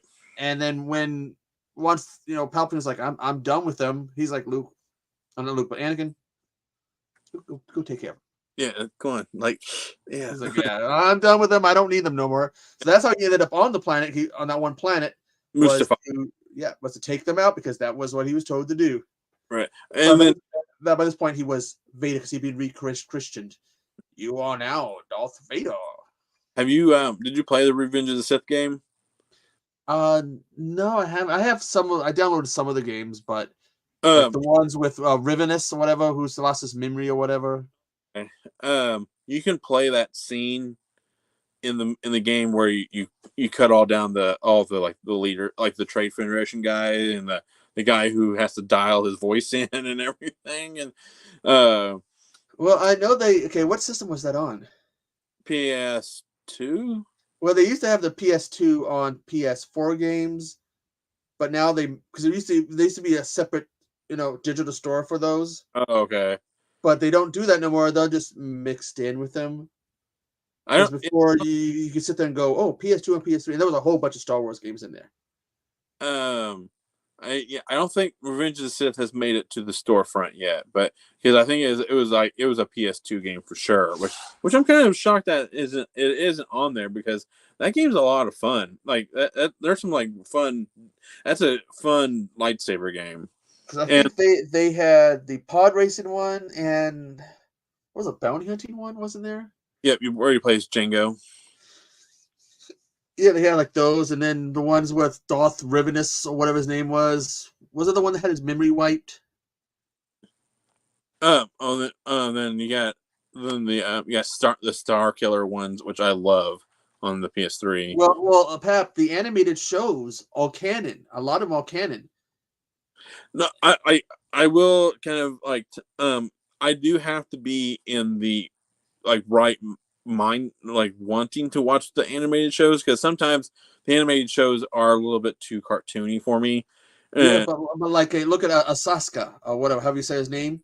Oscar. When they're talking about that Urza, whatever guy, if you have no idea who he is, you have to go back and watch Rebels to know who he is. Because otherwise, you'll be like, who is this guy and why is he important? Go watch Rebels. Like Mandalorian, like what's her name? Like the Katie Sackhoff character. Like she's a big part of the Clone Wars stuff. Because there's a whole chunk. And don't worry if you don't know who Boba Fett is. Whatever you do, don't go watch the Christmas special. Just don't. Stay away. Stay away. I watched it once and I had to go see a psychiatrist because I had some severe damage and there was some physical damage due from watching that too. So I'm still paying the medical bills that show left me with. So yeah, like so overall, like we can both agree that like we like the prequel trilogy, right? Like it's not like it does. I think it has gotten to the point where people start to appreciate it a little bit more, and it also filled into a lot of blanks. Yeah. Who, how did Vader come to be? Why was, where was the Jedi? What happened? And of course, we got the one thing we got to talk about: the birth of Luke and Leia. Right, the death. And that line of there's nothing wrong, so we don't understand why she's dying. And it was Leia. I think Leia's adopted father or whatever. I think it says, "I know what she's dying of. She's broken heart." Yeah. Bail Organa. Yeah. Which I don't even really mind that either. Like she just she gave it up. Like the one person that she loved, like basically almost killed her, and everything. It's like it's not that far fetched. Like her from being force choked and birth. Yeah, her body is going to give out. Yeah, everything. Watching all, seeing he killed all those kids, all this horrible stuff. She just was like, no, I can't. Yeah, it's like I don't. That scene doesn't bother me. I know a lot of people are like, oh, she died of a broken heart, whatever. Like that didn't bother me whatsoever. Like I'm very forgiving. I don't know if you've caught that on. Yeah, there's stuff that I obviously just don't agree with or don't like, but for the most part, I will take it as face value. I'm like, oh, that's awesome. Would you consider her a victim? One of the people that Vader killed? Yeah, because she did nothing wrong. She literally was trying to help Anakin come back from where he has gone to. That was so love. That was so great love. Yeah, and obviously their secret was obviously Anakin or Obi-Wan has figured it out, but it was just about the two oh, Anakin's the father, and which explains why he split the kids up and everything, and keep him away from Vader and the Emperor. Right, and then they wiped C-3PO's memory, which I don't know why they didn't do R2, but R2 is definitely he's saved everyone time and time again, so better not, Because he started out as one of the maintenance droids or whatever on Padme's ship. Yeah, and they're like, oh, hey, who's his name? R2D2. Okay. And then next thing you know, he's all over the place. Right. And so yeah, it was just but yeah, so I definitely think she is a victim because she was literally wanting peace and throughout the galaxy, and he's destroying it one Jedi at a time, essentially. And you can also say she's a victim of Sidious because he was the puppeteer behind the scenes, pulling all the strings. Right, because that's the whole reason why he kind of led that way, is because Anakin was having dreams of her death, and Palpatine was like, there's things that can be considered unnatural, power, and I can even bring people back from the dead, or something along the lines of that. And it was just oh, okay. And so that kind of with the dreams and everything, I also think the dreams were being implanted by Palpatine. I think I've read that somewhere, or that's he could have. He was manipulating. We know that he's manipulating him since at least the second movie. Right. We don't know how much manipulation he had in the first movie, other than he might have been eyeing him like, okay, I might have to do something, Right, and then even the council is like, we grant you the was it was the title, but you have none of the rights, none of the authority, none of power. You just have the title. Right. Like, it's like, we don't grant you the rank of master. And it was like, and then they basically like, yeah, we're not going to do that for you, but we want you to spy on Palpatine, and then like, there was a really good moment where, Mace was like, doesn't trust him whatsoever. It doesn't like how close he's getting with the Palpatine's getting close with the Jedi and everything. And then that moment's like, hey, I think Palpatine is the Jedi that we were looking for. And so that sets up that whole scene we talked about. And I was just like, oh, Mace is gonna, like, he's restoring some faith in Anakin, and then he portrays him. It's like, oh man, and just like, I liked that little sequence as well. It's like all of it, because again of Palpatine, of Sidious is his manipulation. He was the one behind the scenes, and it wasn't just Anakin. He was manipulating. He manipulated Jar Jar. Yeah, he got him to get that guy out, and who knows who else he was manipulating. He was just behind the scenes, just pulling all the little strings. He was the puppet master. Yeah. So which one of the three is your favorite?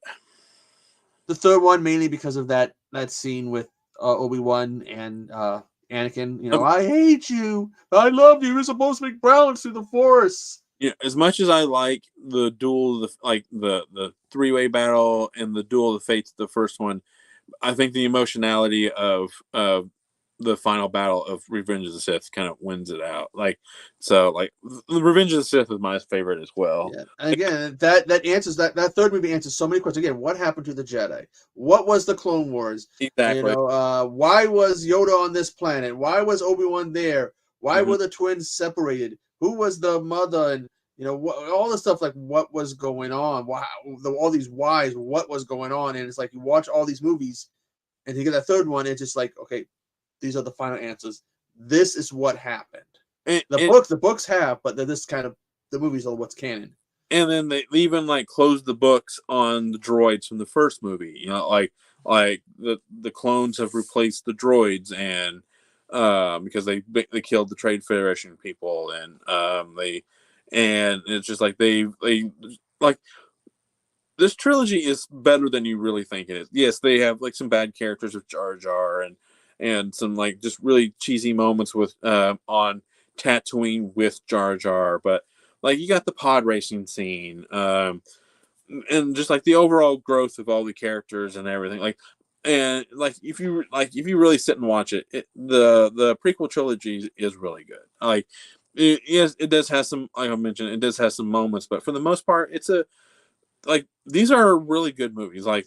These have been in the works for decades, and George Lucas did this for a reason. He wasn't just doing it to be doing it. He everything was kind of being told from a different perspective. It's been told through Obi-Wan, or seen through the eyes of Qui-Gon, or it's Yoda's seen this and this. It's just and we got more cartoons, Rebels, right? Ahsoka, Mandalorian, the Boba Fett one, the Andreas one, that follow all of these. That then with the trilogies, not the trilogy, but the Solo and Rogue One, they fill in those gaps. Right, and then even to the credit of the sequel, which led to the Andor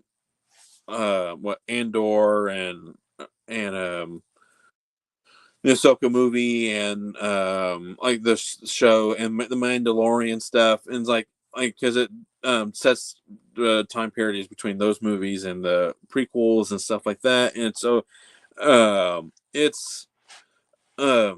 but yeah, it's the prequel movies are just so important, and they didn't get as much as people don't like them, might bitch about them. Go watch the ones that got those other three. Last Jedi, which got petitions and all kinds of people being like, "Oh, we hate these guys." I'm gonna have some hot takes on that one when we get to that. When we get that in a couple of weeks, but yeah. So like next week will be when we break down the original ones. Like we can talk about. Obviously, we'll talk about the specialized versions of them or the despecialized version. Like I've never seen a movie so like there's like been so many different versions of movies that came like you got the theatrical, we got the special editions, we got the Blu-ray special editions, we got the Disney Plus versions, and the trilogy, the prequel trilogy, did affect those in that they decided to go back and do some editing, and we got that because they had filmed that scene with Jabba the Hutt, and then like they're working on this movie. Okay, we're gonna redo that scene with CGI. The scene with the three spirits, we're gonna remove the Darth Vader one and replace them with the Holden Christopher one. Right. So these movies, in terms of the editing and the stuff that were in those, were affected by the trilogy, by the prequel trilogy. So yeah, it's like the prequel movies are just very important. And Holden Christopher came back to play Anakin / Vader. Yeah, so that's why I can't Ahsoka stuff. Yeah. So I'm going to end today's video with some. I don't know if you've seen these, but some Legos. I got some of these little Lego blind boxes. The blind. Oh, that's scary. Yeah. So I got 4. Oh, you know what I saw at Walmart? The toy line for X-Men '97. Oh yeah. They have a lot of. Well, all I saw was Wolverine and Rogue. Okay. Yeah, the big tall figures and the regular 3.5 or whatever. I've seen which ones? Clothes. I think I've seen Cyclops somewhere rolling around. Like when I've at Target. So I got 4 of them. Oh, let's see what you got. Yeah. So and I got since I work at a grocery store, I got these discounted. So so they're not going to be too big of a hurt my bank. So yeah. All I'm hoping is I don't get doubles. That's all I'm hoping. So okay. So we got the first one unboxing. First up is, oops. Oh, I think we got Moon Knight first. I do believe. Moon Knight. I think. Or somebody. No, I don't know who this is. Okay, hold on. You gotta put it together to find out who it is. Okay. Oh. I got Ant-Man. Or Gigantic Man. And Ant-Man. I think. I don't know. Giant Man or whatever. Yeah. Names he has.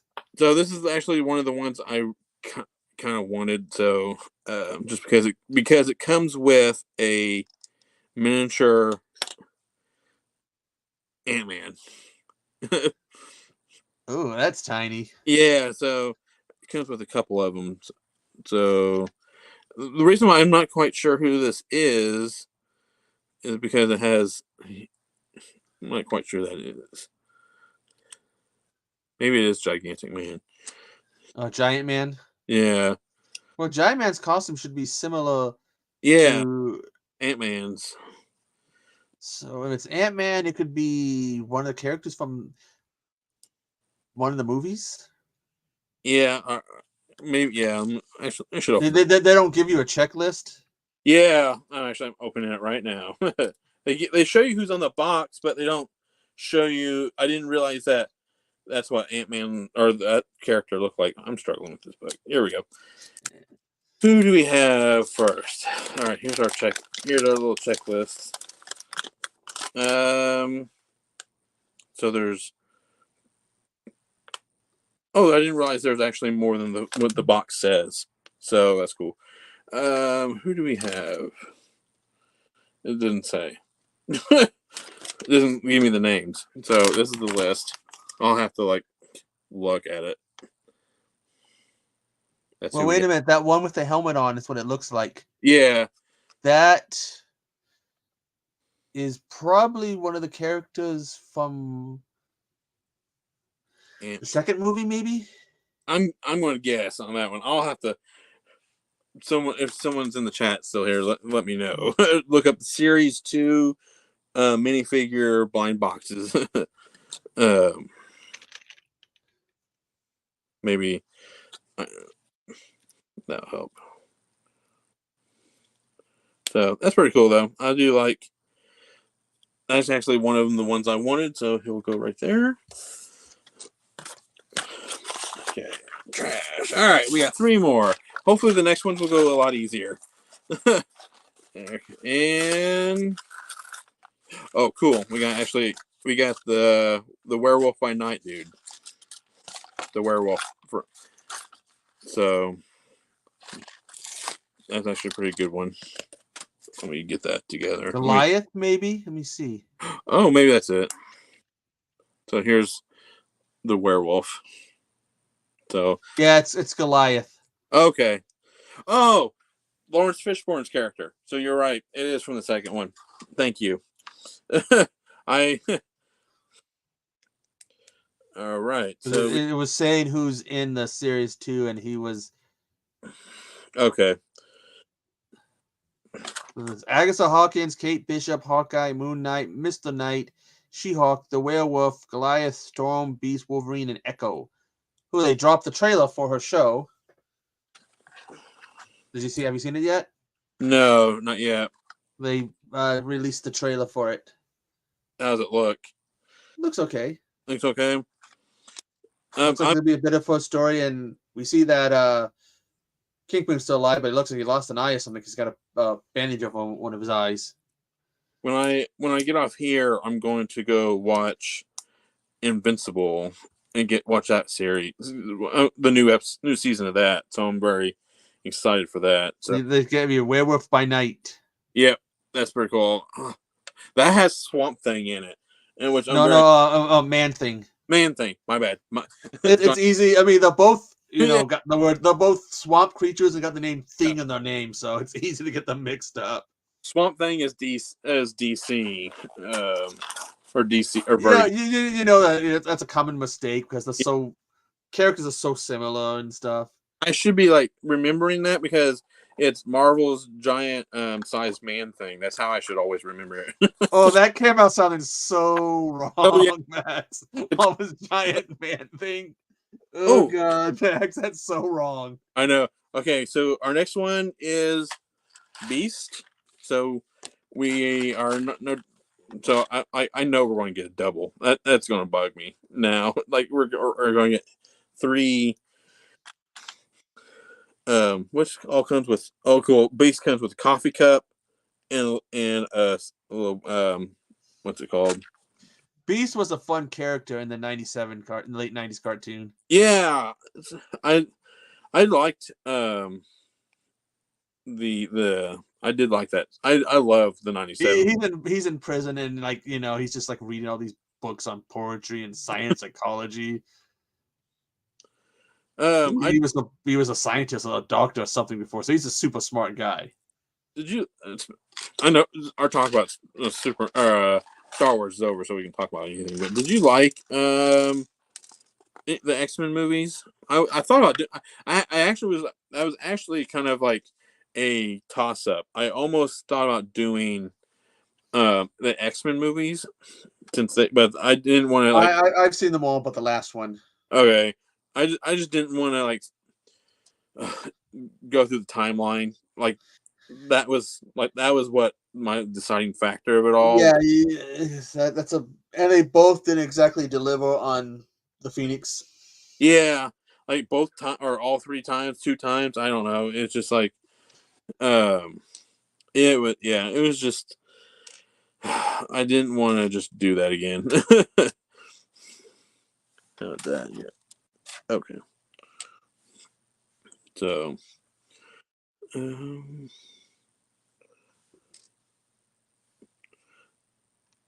okay, so I'll figure that out later. But yeah, so we got Beast for the next one, which is pretty cool. He comes with a little coffee cup, and then let me see how I put this. little beaker thing together. Here's a little microscope together first, real quick.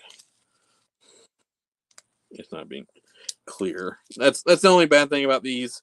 Is sometimes the pieces don't, like, you have to like open it up. Kind of hoping for Wolverine. That's kind of what I'm hoping for, but he's only the most popular X-Men, probably, at least the male characters. yeah. So that's how you do it. Oh, okay, I see it now. I mean, people would like Rogue, except you can't really do anything with her on the fact that she could probably end up dead if you touched her. Right. And okay. So okay, that's cool. Got it. And Jean Grey would be the worst person to date because you couldn't keep any secrets from her. Yeah, exactly. Be like on a date with her and be like, "Oh, that girl has a nice butt." Hey, wait, what are you doing? Check out another woman. Just like Suki Stackhouse, you know. Oh, and so here's Beast. That's pretty cool. Oh yeah. And I like the X-Men cup. It shows like X. Yeah. So okay, these were only like a couple bucks, or like they were $5, but with my discount and everything, it came. They were like they were less than $4 or so, or about $4. So like it, like not that bad. Who's asking if you're gonna do Attack of the Clones? We actually talked about that in this stream. Yeah. Okay, so we got a double. But it's not a bad double. I can actually like, and they come with multiple faces, so it's not that big a deal. So yeah, that's when it goes. They got multiple faces. Yeah, it's the werewolf. So which one do I have on there? I just have the growly face, so I'll put the smiley face on it. So, or let me put. They didn't do a Halloween special this year like they did last year. For who? On Disney, they did that for Marvel. They did the last year that they did the Werewolf by Night. I don't recall them doing that this year. Unless I missed it. No, I don't think they did either. Because they have a lot of kicks. They could have done Frankenstein. Oh yeah, like speaking of that, how is your Transformer thing? Oh, it's already was out. Oh, was it really? Big Bad Toy Story had it, but it sold out, and it was $1 more than what Amazon want. So Amazon's like, it comes out in January. And then somebody did a review. I gotta find it, send it to you of it, and they compare it to the toy it's based on, and they're like, "Oh yeah, he said like Big Bad Toy." I was like, "How did he get it?" And he goes, "Big Bad Toy Store," and I clicked and went over there. They don't got the Dracula one, but yeah, Big Bad Toy Story had it ahead of time, and he was able to get his hands on it. Now it's sold out, but it's like just $1 more than what Amazon wanted. Did you get it or? Yeah, I might order it, but they don't send it to. They don't charge you until like a couple of days before they send it. Okay. So I probably could pre-order it, and if it says it's already sold out on Big Bad Toy Story, I should pre-order it. They won't take the money until right before it comes out. Right. So, but yeah, they did. You can see it, like he compares it to the original mode. Mm-hmm. Yeah, it's one leg. They added a metal brace, and then the chest, and then I think there's a couple other things they did, but like the head, like it's the same. It's just minor retooling. So yeah, so different faces, which I don't mind. Yeah, and like I would love I would like to have doubles of everything, but those NECA figures are expensive. So oh yeah. So like once I get one, like I would love to have what's it called, like the Universal Monster Turtles, one in the box and one out of it, but those are just too expensive. I think when I get, because I got the have you seen the G1 Starscream for the Starscream 86? No, I have not.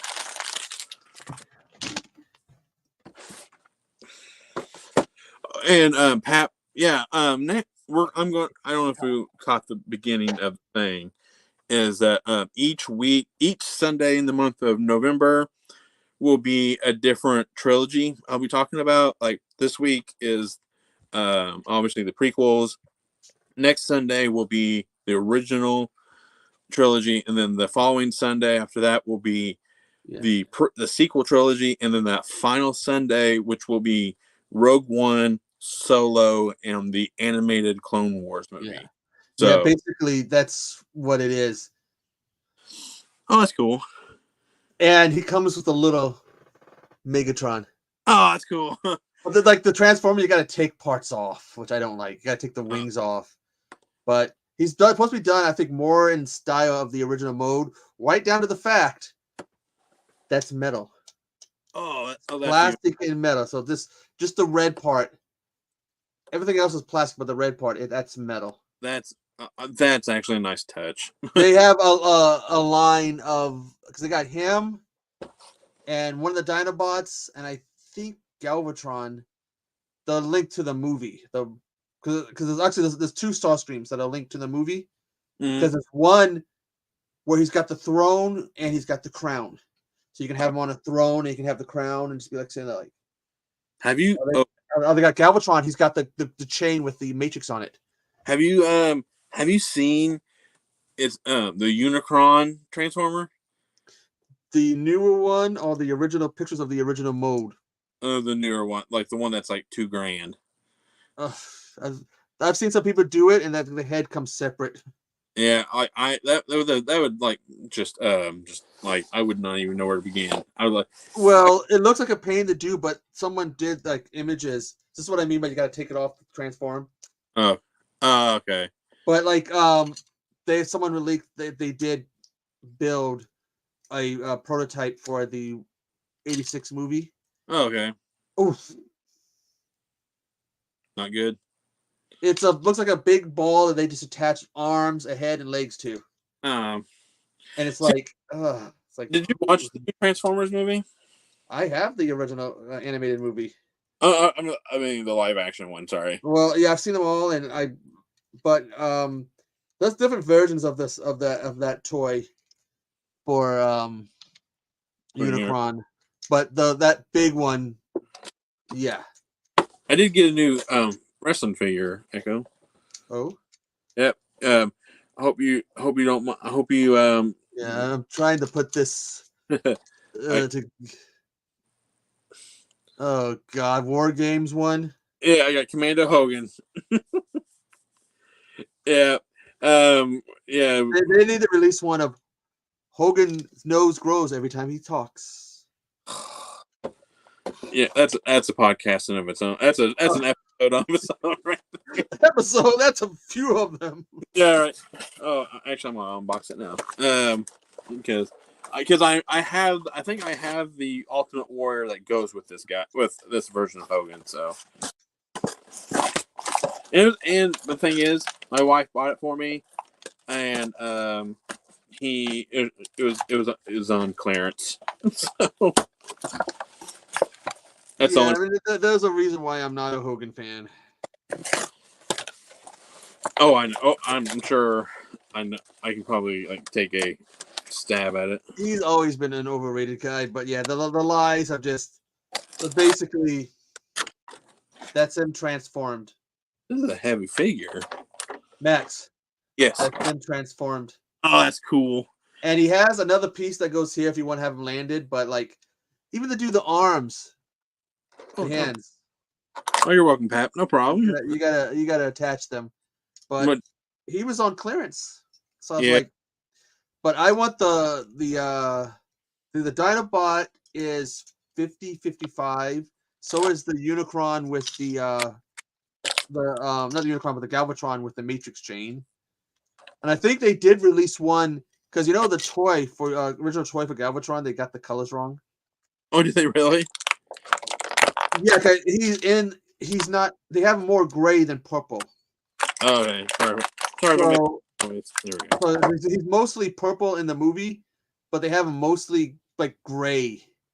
And they released a version of the toy, one of the modes of the toy, with that color. It's actually a pretty solid figure. Sorry, despite it being Hogan, it's actually it feels really good. I'm gonna put his Commando Hogan mask on. That's flame. They have one for the Whipper-Pie strap match. Yeah. Oh my God. The Whipper-Pie. God. Thing is, I do not have any TNA Hogans. So TNA released a figure of him. I don't know. I only have the Daphne one. Oh, okay. Which was top what's that one Like that. High Spots had it where you can buy it, but it was loose fitting. So I picked it up. I'm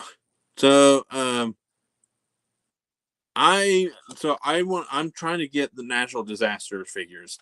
They have them on sale. I'm waiting for Black Friday on Ringside, and I'm probably going to. There's one other Hogan that I need. The LG one, the LGN one. Oh yeah, I need the Wolfpack Hogan. That's the one I need, and then I want to get the natural disasters. So typhoon and earthquake. So yeah. Okay, they did a line of them like as if they were He-Man figures. Did they do one for? I almost picked up earthquake the other day, but I'm like I can't go down that road. I can't because who? Oh, so here's I don't think I've showed these off yet, but here's Scott Hall. Ooh, hey yo, and then come here, and then here's Nash. Yeah, big sexy. Yeah, and then obviously, last but not least. Have you seen the video where he talks about what really killed Shredder? Right. Oh yeah. Yeah, he didn't snap his neck. He choked one off and died. Yeah, it's like, oh man. You gotta love Nash. Yeah, exactly. Like you gotta just love Nash. So you can't. He's such a smart ass. I think that's what makes him cool too. Yeah, I'll finish that another day. But I just wanted to get Hogan out. I've also seen some of modes of I gotta find it again of Megatron in his gun mode. Oh, okay. There we go. Okay, do they have any of his movie characters that he ever did? Yes, Hogan? Yes, I have Rip from No Hard What no Suburban Commando? No, hold on. I don't have it out of the box, but just give me a moment.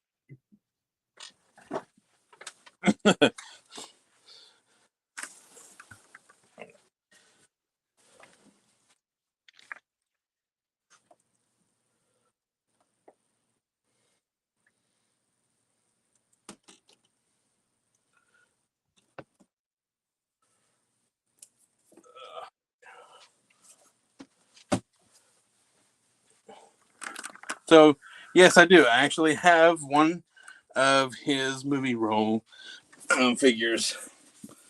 Do you remember his hand signing it? No. Took me forever. He would do like the hang 10. Yeah. But he would partially raise the index. Oh god. He'd be like, "Rip him, brother." So yeah, here's the box that comes in, and then once you pull it out, it looks like a VHS tape. Ooh, oh, it's Zeus too. Yeah. There we go. That's actually awesome. Yeah. This sold out pretty quick, I think. So here's the back of the box. So yeah.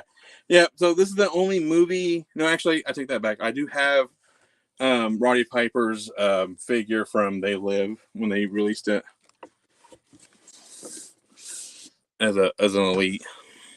So I'm waiting for like if Amazon ever does like a Black Friday type deal, I want to see if they have that it's a variation of it's the G1 mode for the Constructicons.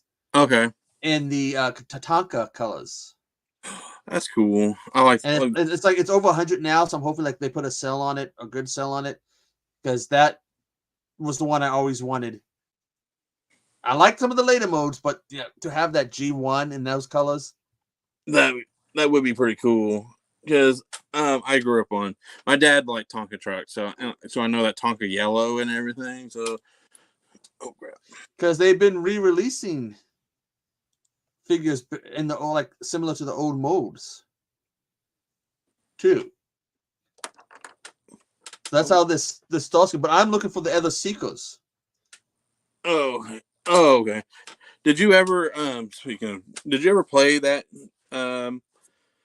Transformers game, like Devastation? Yeah, I have it digitally. Oh yeah, same. Like you can't even buy it no more. Like I have Yeah. it in dealers. I have that and the because the same company that did that also did the Legend of Korra game, Okay. and I have them both digitally. And Ooh, my yeah, favorite WWF tag team. Oh, so I'm gonna hold on. I'm gonna actually, it's WCW tag team. They're called the Ding Dongs. hold on.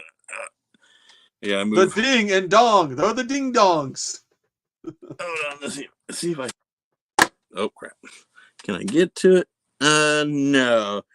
But I do have I have an autographed Mankind Rock and Sock Connection 2-pack. Good one. So that's my. I do like No Rock and Sock Connection, so that's probably one of my favorites because that was my And that led to a lot of really entertaining moments. right.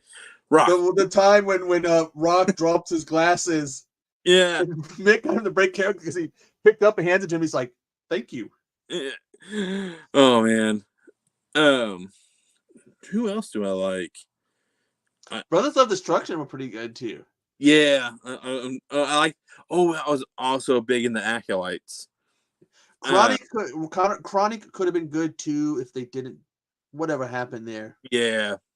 Oh, I know you've seen that, but how the Brothers of Destructions just kind of went shoot on them and and that one pay-per-view, and it's like, yeah, or was it a pay-per-view? How they just like utterly destroyed them. But like like the one team that I think that really sold them, the Brothers of Destruction, when they faced Page and Canyon, because Oh they were like, "Oh shit, those two! yeah. Oh god, oh god!" You see when they did the voices for Kai and Tai? No. Well, like remember Shane would do the voices, we are evil indeed. Oh And they yeah. come out and it's Take on Kane. It's like, oh, something ain't right here. Okay, I've been watching this video, the evolution of, and they did one of Papa Shango / Godfather. And I'm like, did we ever get Papa Shango versus Undertaker? That would have been an awesome feud. And those two are friends. They're part of the Bone Street Crew. yeah, that's it. Thank you. They know each other because they go back before the WWE. Right. So they're close friends. Oh, Russell would have backed me up for which team? Oh, Legion of Doom. Ooh. So those are I do have some key figures that I am missing. I'm missing the Ministry of Darkness Undertaker because I have the Acolytes. I am missing some Triple H figures, but I don't think I want any more Triple H figures because I have the DX Invasion of WCW Triple H, and I'm like, that's perfect. Thing is, they need to do the other figures for that, and then make the car, the Jeep, and all. No, I have the entire set of. They actually, they've been doing that when they go and look for the different hunt for the different things. What do they call it? That show they do. They hunted down that Jeep and they found it. I think the owner died, but his son has it. And so he was like talking about the stuff and all. Give me 1 second. Well, you can keep talking. I can hear you. Yeah. No, I got to take care of my dogs real quick, so I'll be right back. Oh, cool. A little break for a second.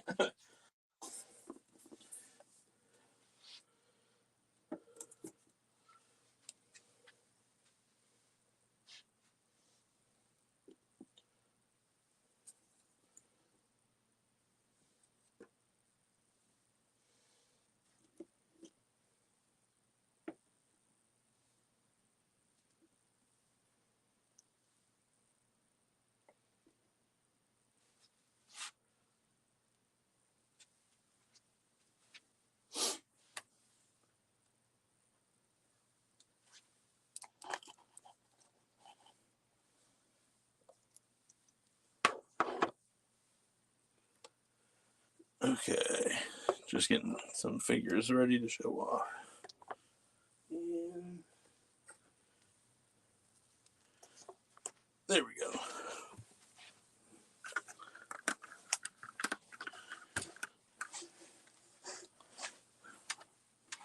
Okay, I'm back. Oh, yeah.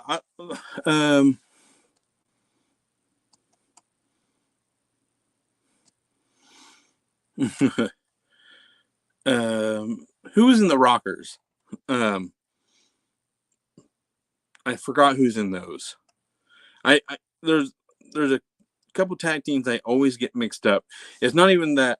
I think like I know the names, I just can't remember who because there's like the Rockers, there's the Midnight Express, and then there's another team that kind of I get mixed up for some reason. I don't know why I do that, and it bothers me to no end. That it just like why do I get these two mixed up so bad?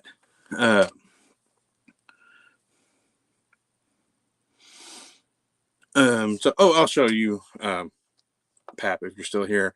Here is my invasion of WCW Triple H. Like the night I want to get a Jeep. So here's Triple H. And what's cool is that each of these figures has alternate outfits. So here's X-Pac,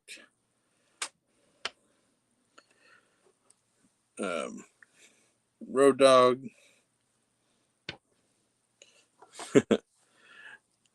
Billy Gunn, and then I think China is the only one that doesn't have an alternate outfit, but and here's China. So, but yeah, this is not the original shirt that Xbox had. I took that off because I had a cloth, because it came with a hard shirt, and the rest of them didn't, and it just looked weird to me. So I'm like, well, I know it's not going to be original, so I just put a cloth T-shirt on X-Pac, and yeah, each of these outfits has like an alternate. I think they have an alternate. Yeah, have their alternate DX thing, except for Road Dogg. I think Road Dogg is the only one that doesn't have one. So, but yeah, these are all these figures were. I found that I had to go hunt for each and every one of these, which was fun. Shawn Michaels. Okay, Shawn. Was it Shawn Michaels and what's his name? God, I can't think of his name now. I'm drawing a blank. Mark Jannetty, right? Yep. Thank you. I looked down and looked back up. So, thank you. Oh yeah. That was I remember that match. With Eddie and JBL. That was yeah, I can't believe how, because he nicked something, right? He nicked an artery or a vein or whatever, or he got right. He hit a vein, right? Pap, I don't mean to be mean, but it's CHYNA. I'm sorry. My bad. But yeah. But yeah, these are like my favorite figures. These are like some of my favorite figures. I do have. Oh, here we go. Yeah, and this is the figure. Skirt doesn't like to stay on. But I ordered something that like, oh, we have like loose, because High Spots has loose figures. Mm-hmm. I gotta. And then after she died, it was like, oh, okay, that's a real special one. So here's the. I've already showed these off to Pap and Wrestle, but here's the invasion of WCW Triple H. Oh, did I send you that video of Xbox talking about when he got sued by WCW? I think so. He's like, yeah, because he said in this promo, his return promo to WWE, if WCW wasn't holding Scott Hall and Kevin Nash hostage, they'd be here with me. And he got sued for that. And he goes, you have to do the deposition. And they're like, why'd you say that? He goes, well, the night before I was talking to Kevin, and Kevin said this would be cool. And he goes, the guy was like, he goes, it would have been funny if they said something about, question you about suck it. And he goes, well, they did. What does it mean, suck it? What is that supposed to stand for? Like, oh god, it's got to be like sitting there. You got the judge and the lawyers there, and you're gonna get asked of all questions. What does "suck it" mean? What does it stand for? Here's Xbox. Speaking of Xbox, he came with a different shirt. Like, it looks like this shirt, but it's a hard rubber feel. But I had an extra DX cloth shirt, so I'm like, I don't care. I want them all to match. Because they all have the soft shirts. Here's Road Dogs. I need to get a gun for one of these guys because I know one of them had a gun. The one guy was actually in the military. Yeah, and they talk about going and looking for like branches and stuff and twigs to put in their hats. Yeah, there's like that. and then here's China. Like, now you need a Jeep. Yep, and I've been you need a good sized Jeep to put them in. Yeah, I was looking like the scale, so I could like get them like the scale and everything, and like there are Jeeps out there that would work, but they're probably expensive. They're not so expensive, but they're just not quite what I'm looking for. So I'm still having to do some research, but yeah, you'd have to find out what kind of Jeep it is, and then look for that precise one. And again, they did find the Jeep because the son of the guy who had it, the son has it because I guess the father's dead, and he's like showing them it and stuff. Like, yeah, well, and he's telling the story and stuff. I remember that, Pap. I remember that was a good one. There was a match they mentioned. Do you remember the JBL and Eddie match where Eddie which one?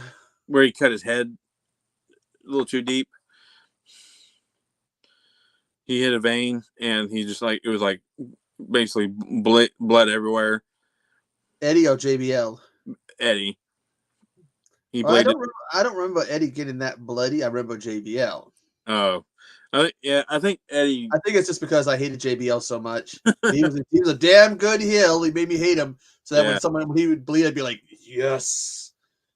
I remember that I quit or whatever match or whatever he had with Batista, and Batista grabbed that part of that truck. He's like, oh no, I quit, I give. So yeah, I think I'm actually gonna get ready to go watch the movie. So but thank you, Echo, for joining. No problem. Definitely join me next week when we talk. Don't get a chance much to talk about Star Wars. It's again, I am more of a Star Trek guy, but Star Wars, I mean. See, I thought about doing I mentioned, I thought about doing Star Trek, Star Wars, or Marvel. But I'm like, I haven't covered Star Wars on this channel. That's why I chose that one first. And it's the younger of all of them. I mean, Star Trek goes back to the 60s, but Star Wars has such deep roots, especially these days. It's all over Disney Plus. Right. And I have a little bit of more of a history with Star Wars than I do Star Trek. Even though I love Star Trek to death, I really, really do. But just Star Wars means a little bit more to me, so I'm like, that's why. Have a good night, man. And Pap, I have the entire Xena show. I'm like, it was on sale so much. Like, I own this. Thank you, Russell. Star Wars is so. The thing with Star Trek, they have ideas for other shows, but they want to limit how many they have, right, at a time. Where Star Wars, they're just like here. I just hope that Disney doesn't over milk them. So, like, my biggest problem right now is with Disney is I hope they don't mess up Doctor Who. like Doctor Who's about to have some specials come out soon, and then I heard that Doctor Who, like Disney has some kind of a foot with Doctor Who with the new season coming out in next year. And I'm like, I really just hope they just leave that alone. Like, I don't mind them fronting the money, but I don't want them like really like heavily involved with Doctor Who.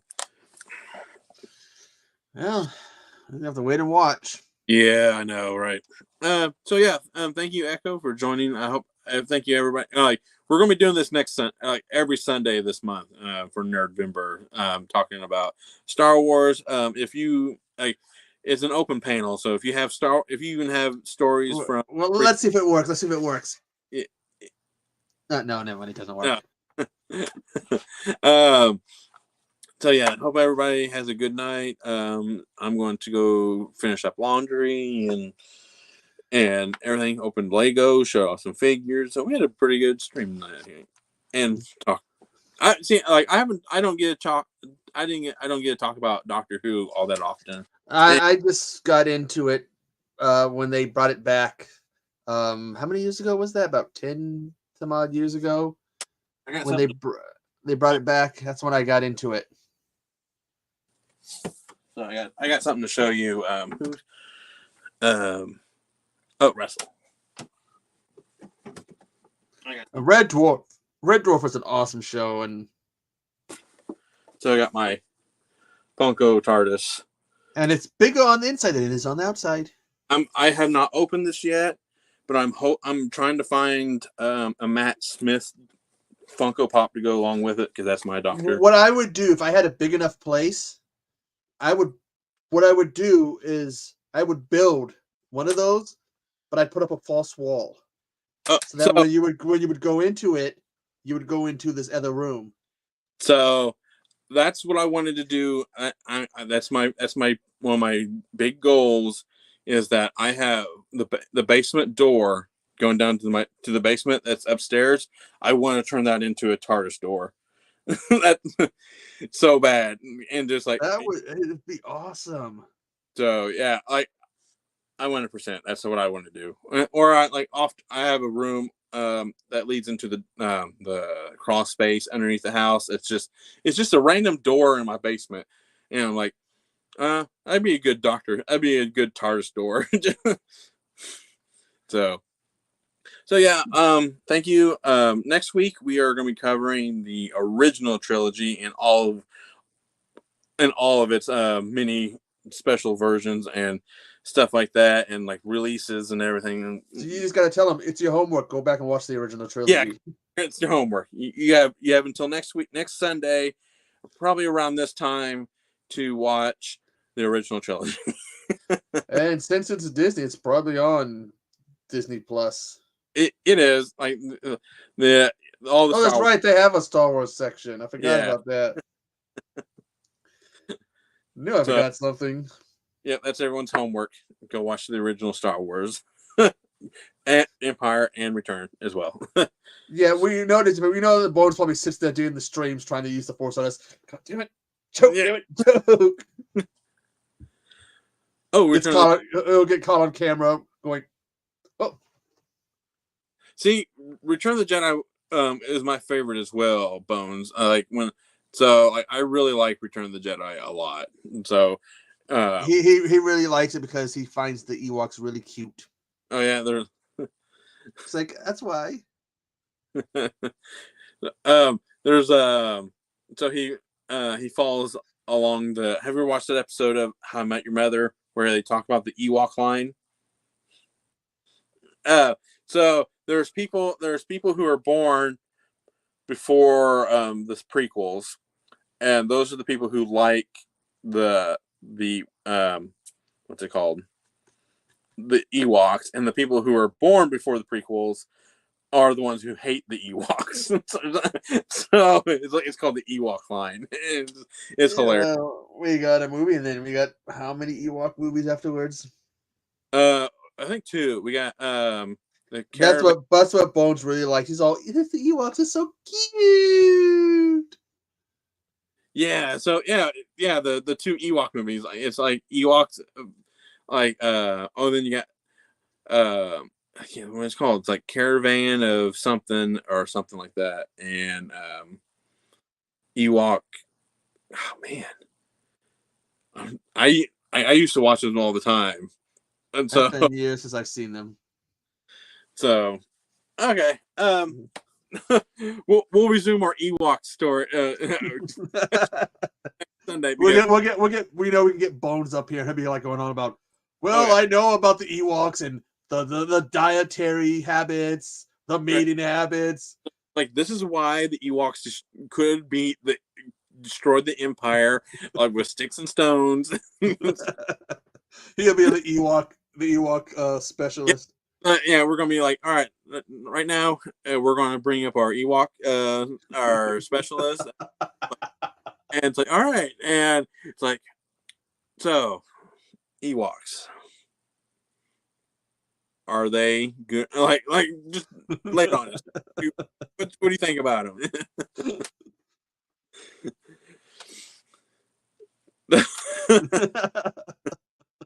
Yeah.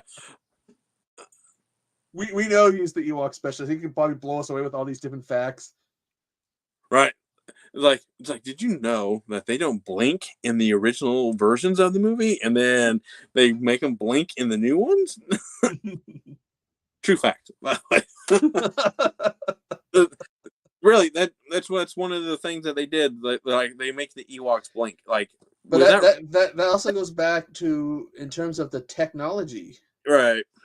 That you can see it in the prequel trilogy, and it's what made them go back and re-edit a lot of stuff in the original trilogy, because now they had the tech. Right. I mean, we'll discuss that for next week, because like that's another 2.5 hour podcast of it. Apparently, we have upset the Bones. Uh-oh. Yeah, I don't want him to come. Fine. We'll offer you an Ewok, Bones. Yeah, I'm sure we can find one. Hold on. I got one last thing to, like, maybe as a consolation prize for it.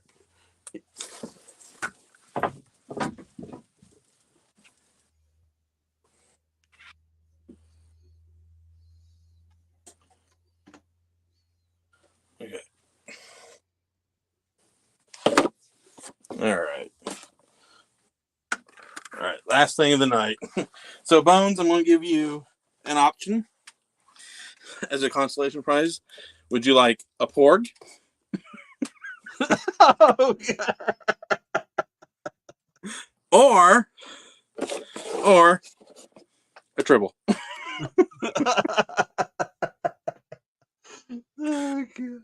So when those things showed up in that one Star Wars movie, I was like, I spent more time paying attention to them than what was going on in the movie. Kind of like, what the hell is that? Wasn't paying attention to what's going on in the movie, just to them. Oh, it's a sticker. I thought I may have to get me put this in my car. It comes with a sticker that says "Porg on board." But this is pretty cool. This came in a loot crate. My tribble. It's don't introduce it to another. It's basically a toupee. Oh my God! I haven't opened that in years. I shouldn't have opened it. You better only have one of them. You don't want two of them, because then you'll be in a lot of trouble if there's two of them. Yeah, it's like it says keep out of Klingons and keep out of vents on the side of it. So next week, Bones, you have as a prize for coming up on, you get either a tribble or a porg. Oh, okay. The porg is one of those, like, Garfield things. It has the suction cups you put on your window in your car.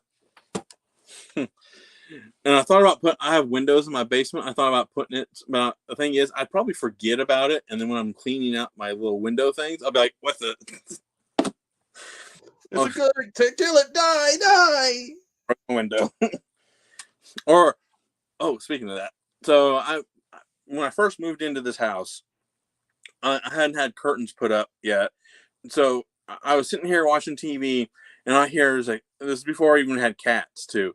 I hear a meow. I'm like, where's this cat? Like, did a cat get in my house? Because it was clear as day. And all of a sudden, I'm like looking around, and there's a cat just staring at me, looking into my house, and just like meow. I'm just like you scared the crap out of me, cat. Like where I used to live when I lived in Richmond, Washington. The house was built into a hill, not onto the hill, but into the hill. Okay. So if you stood in my bedroom, the door, the bottom of the window would start about mid belly. Okay. Outside, about your ankle. So I would take the screen off sometimes so I could smoke. Mm-hmm. And one day I'm sitting there playing games. I had the screen off. I'm like, felt something was watching me. I look up. It's a fucking duck. Oh. Had walked up and just was stuck his head in my room.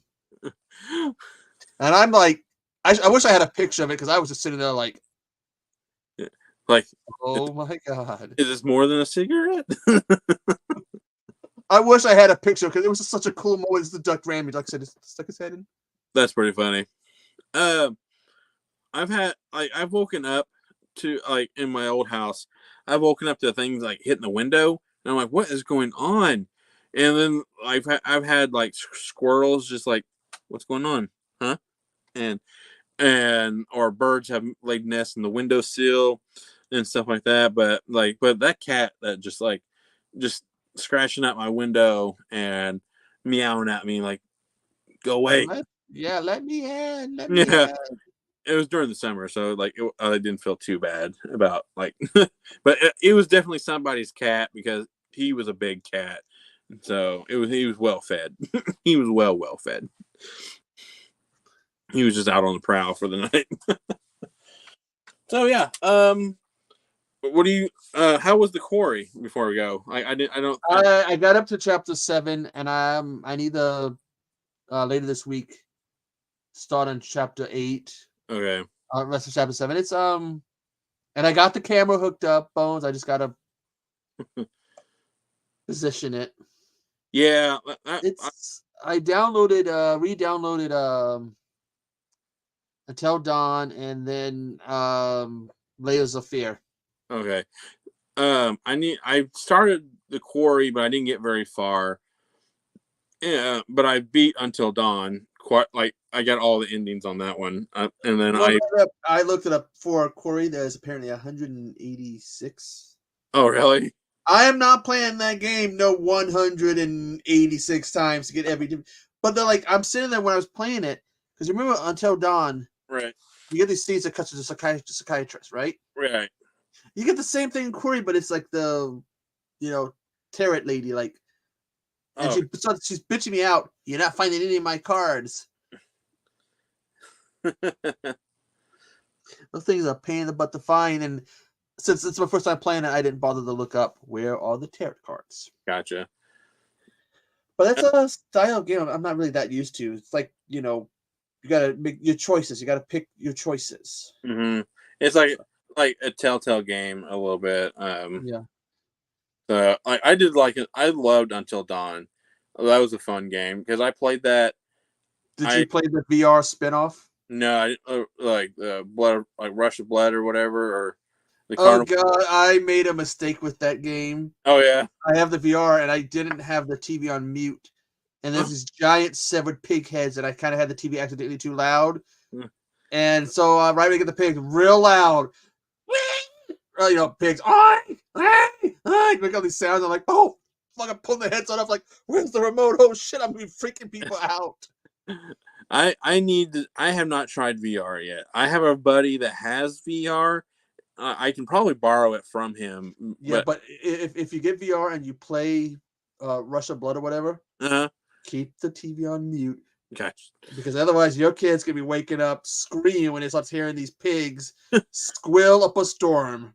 And then your wife's gonna be like pissed at you because your kid's gonna be upset. It was a good thing about the basement that it doesn't I have to have the TV pretty loud. So, but there is occasional I have a vent that leads up. Like the vent that's in my room down here connects to everything in the house. So like, no matter which room you're in, I could probably hear a little bit. So if it catches it just right, you'd probably be like, "Huh, what's going on?" Yeah. So, but that, it's like Query, I guess, is considered the spiritual successor. right. And I want to look into the Dark Picture games, which they did season 1. I guess they're gonna be doing season 2, just for content. No, I get that. Like, I think that'd be fun. Those are fun games to play and stream. The only problem is, like, I'm not one of those when they play horror games, people that freak out and scream. Oh, same. So the only time I ever did was because it's a story of there's a game Fears, because I got stuck in a level. I was trying to figure out what to do. I used to have the Godzilla ringtone on my phone, and someone messaged me, and I was so focused. I get that. That I jumped, and then I messaged the person back, "You son of a bitch! Are you trying to kill me?" And explain what happened. They got such a laugh out of it. That's how it was with what's it called? The Last of Us Part 2. Like normally I'm pretty good at like eliminating the like any outside interferences, but this particular time, like I must have had my ringtone on like you did, and it like I have that old sci-fi sound where it's like ooh, and I'm like I'm in a very intense. Yeah. So focused at everything, you're blocking everything out. And all of a sudden, like, and I was like, I'm fighting the Rat King on there, and it's all of a sudden just like that goes off, and I'm just like, oh my god, like I just like died. Like I think I died for a second. I took that ringtone off my phone just because of that reason. And I turned it off so now I don't get notification rings, because also for that reason. Yeah, I understand that. Yeah, ever since I've kind of done the same, it's like my phone does not stay on ringer at all. So I'm going to be looking for more horror games so I can live stream, but the problem is that they don't scare me. Some of them can bore me. Alien Isolation scared some people. Bored the living daylights out of me. Yeah, like I'm not the one who like scream and jump. Like you'll probably see me like when I'm like intense and I'm quiet. Like that's when I'm like really into it, and then like I may jump, but I'm not gonna be like oh my god, like jump. Yeah. If you're so focused on something and then something can catch you off guard, yeah. But otherwise, and I love watching people scream and whimper when they do that. It amuses me, but I don't. So I'm looking at Dark Picture, and there's one called Soma, Soma. Okay, I know what you're talking about. Different ones I'm going to be looking at in terms of content.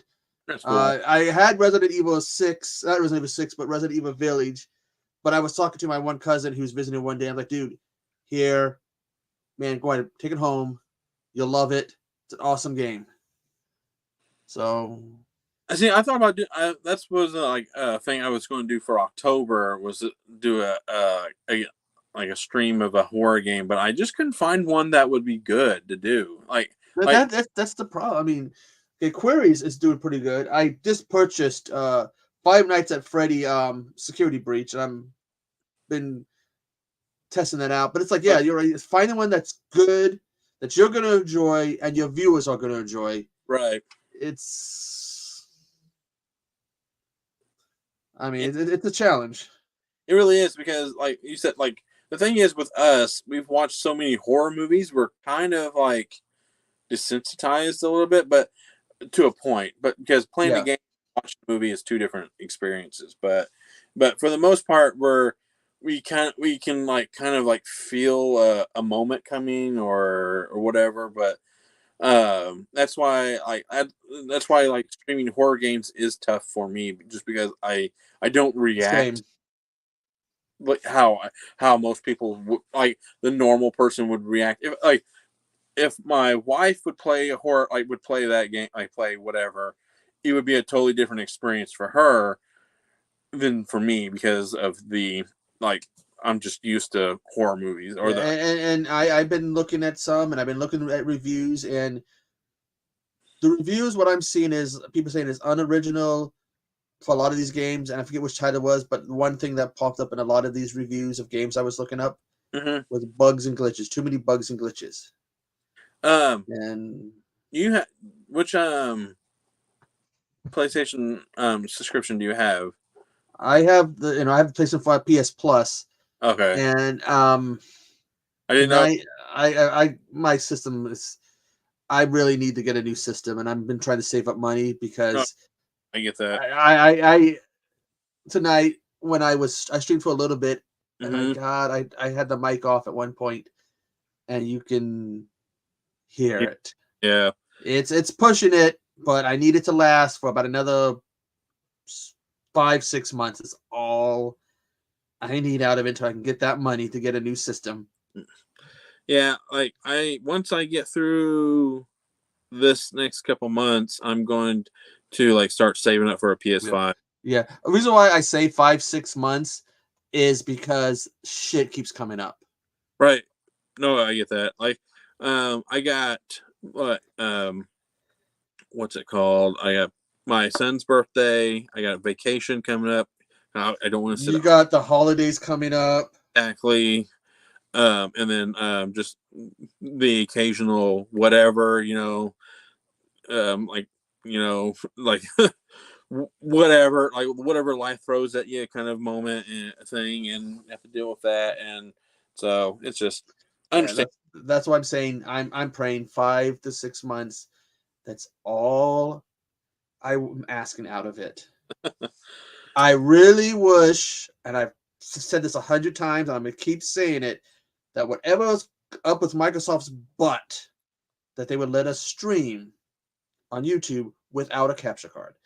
Somebody said why. There was something between them and Microsoft and YouTube or something that they don't. But because I don't like streaming on Twitch. Same. So. So you can't. Can you stream like you do on PlayStation on Xbox? Is that what you're saying? On Xbox, you can do it on Twitch, but not on YouTube. Oh, okay. I have pretty much the entire Dead Rising collection on Xbox. The main ones, Dead Rising 2, 3, 4, and the plus Case Zero, Case West, and the spin-off ones. Off the record. Yeah, and I thought that would be awesome if I can go and stream all those games. But again, there's this thing called, Part 3 being a Xbox exclusive, although I think it's on PC. So yeah, I get that. Like, that's why when I stream my games, it's usually games that I've played a billion times. Like I did the Uncharted 4, or no, I did Uncharted 1, and then Last of Us Part 2. I did full playthroughs of those two games. I think I did one more, but like just then the occasional jump in ones of Red Dead and other ones. But like I haven't found that other game that I would like just like start from the beginning and play through the end. Yeah. Well, like for me, and I've said this before, is the game has to have replayability. Yeah. I'm seeing that Query will, but again, I'm not going to play it 186 times. I could do Dead Island. I have played that first game so many times. I have found every item, done every single mission. I think it's on 360, 1, PS3, PS4. I think the only systems I haven't beaten on is PC, which I have for PC, and the Series S, X, whatever. But I won't do it because I am so utterly sick of that game. That's kind of how I feel with what game? Uncharted 4. I've just beaten that game relentlessly, and I would like to there's other games I would like to play. I would love to stream LA Noire, just like totally just goof up things, just play it wrong. Didn't they just not that long ago release a remaster of that or something? Yeah, I think I bought it and then I sold it because I'm like, oh. I think I had it long enough to find the new trophies, and then like, all right, the platinum that I already have from the PS3 version is good enough for me.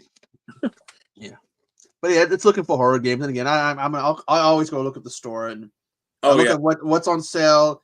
and what looks good, and then once I find one, I go over to the computer and I do my what do people have to say. I look up, reviews and stuff, so I can see whether or not it's gonna be worth my time and money. Same. So, alrighty. Well, I definitely have to get going now. All right. Yeah. So, thank you, everybody. Bones, Hobbs, Russell, Sean, Pat. Who else? Man. Yeah. Who? I think there was someone at the beginning that I think that's it. So, yeah. Just thank you, everybody, for joining in for tonight, and tomorrow or next Sunday we'll do the original trilogy, which I'm sure we'll have more memories for more than any of them. Or you'll have a unique experience seeing them than I did. Remember, may the force be with you. Right. And all I can say to end these videos is thank you. See ya. Right.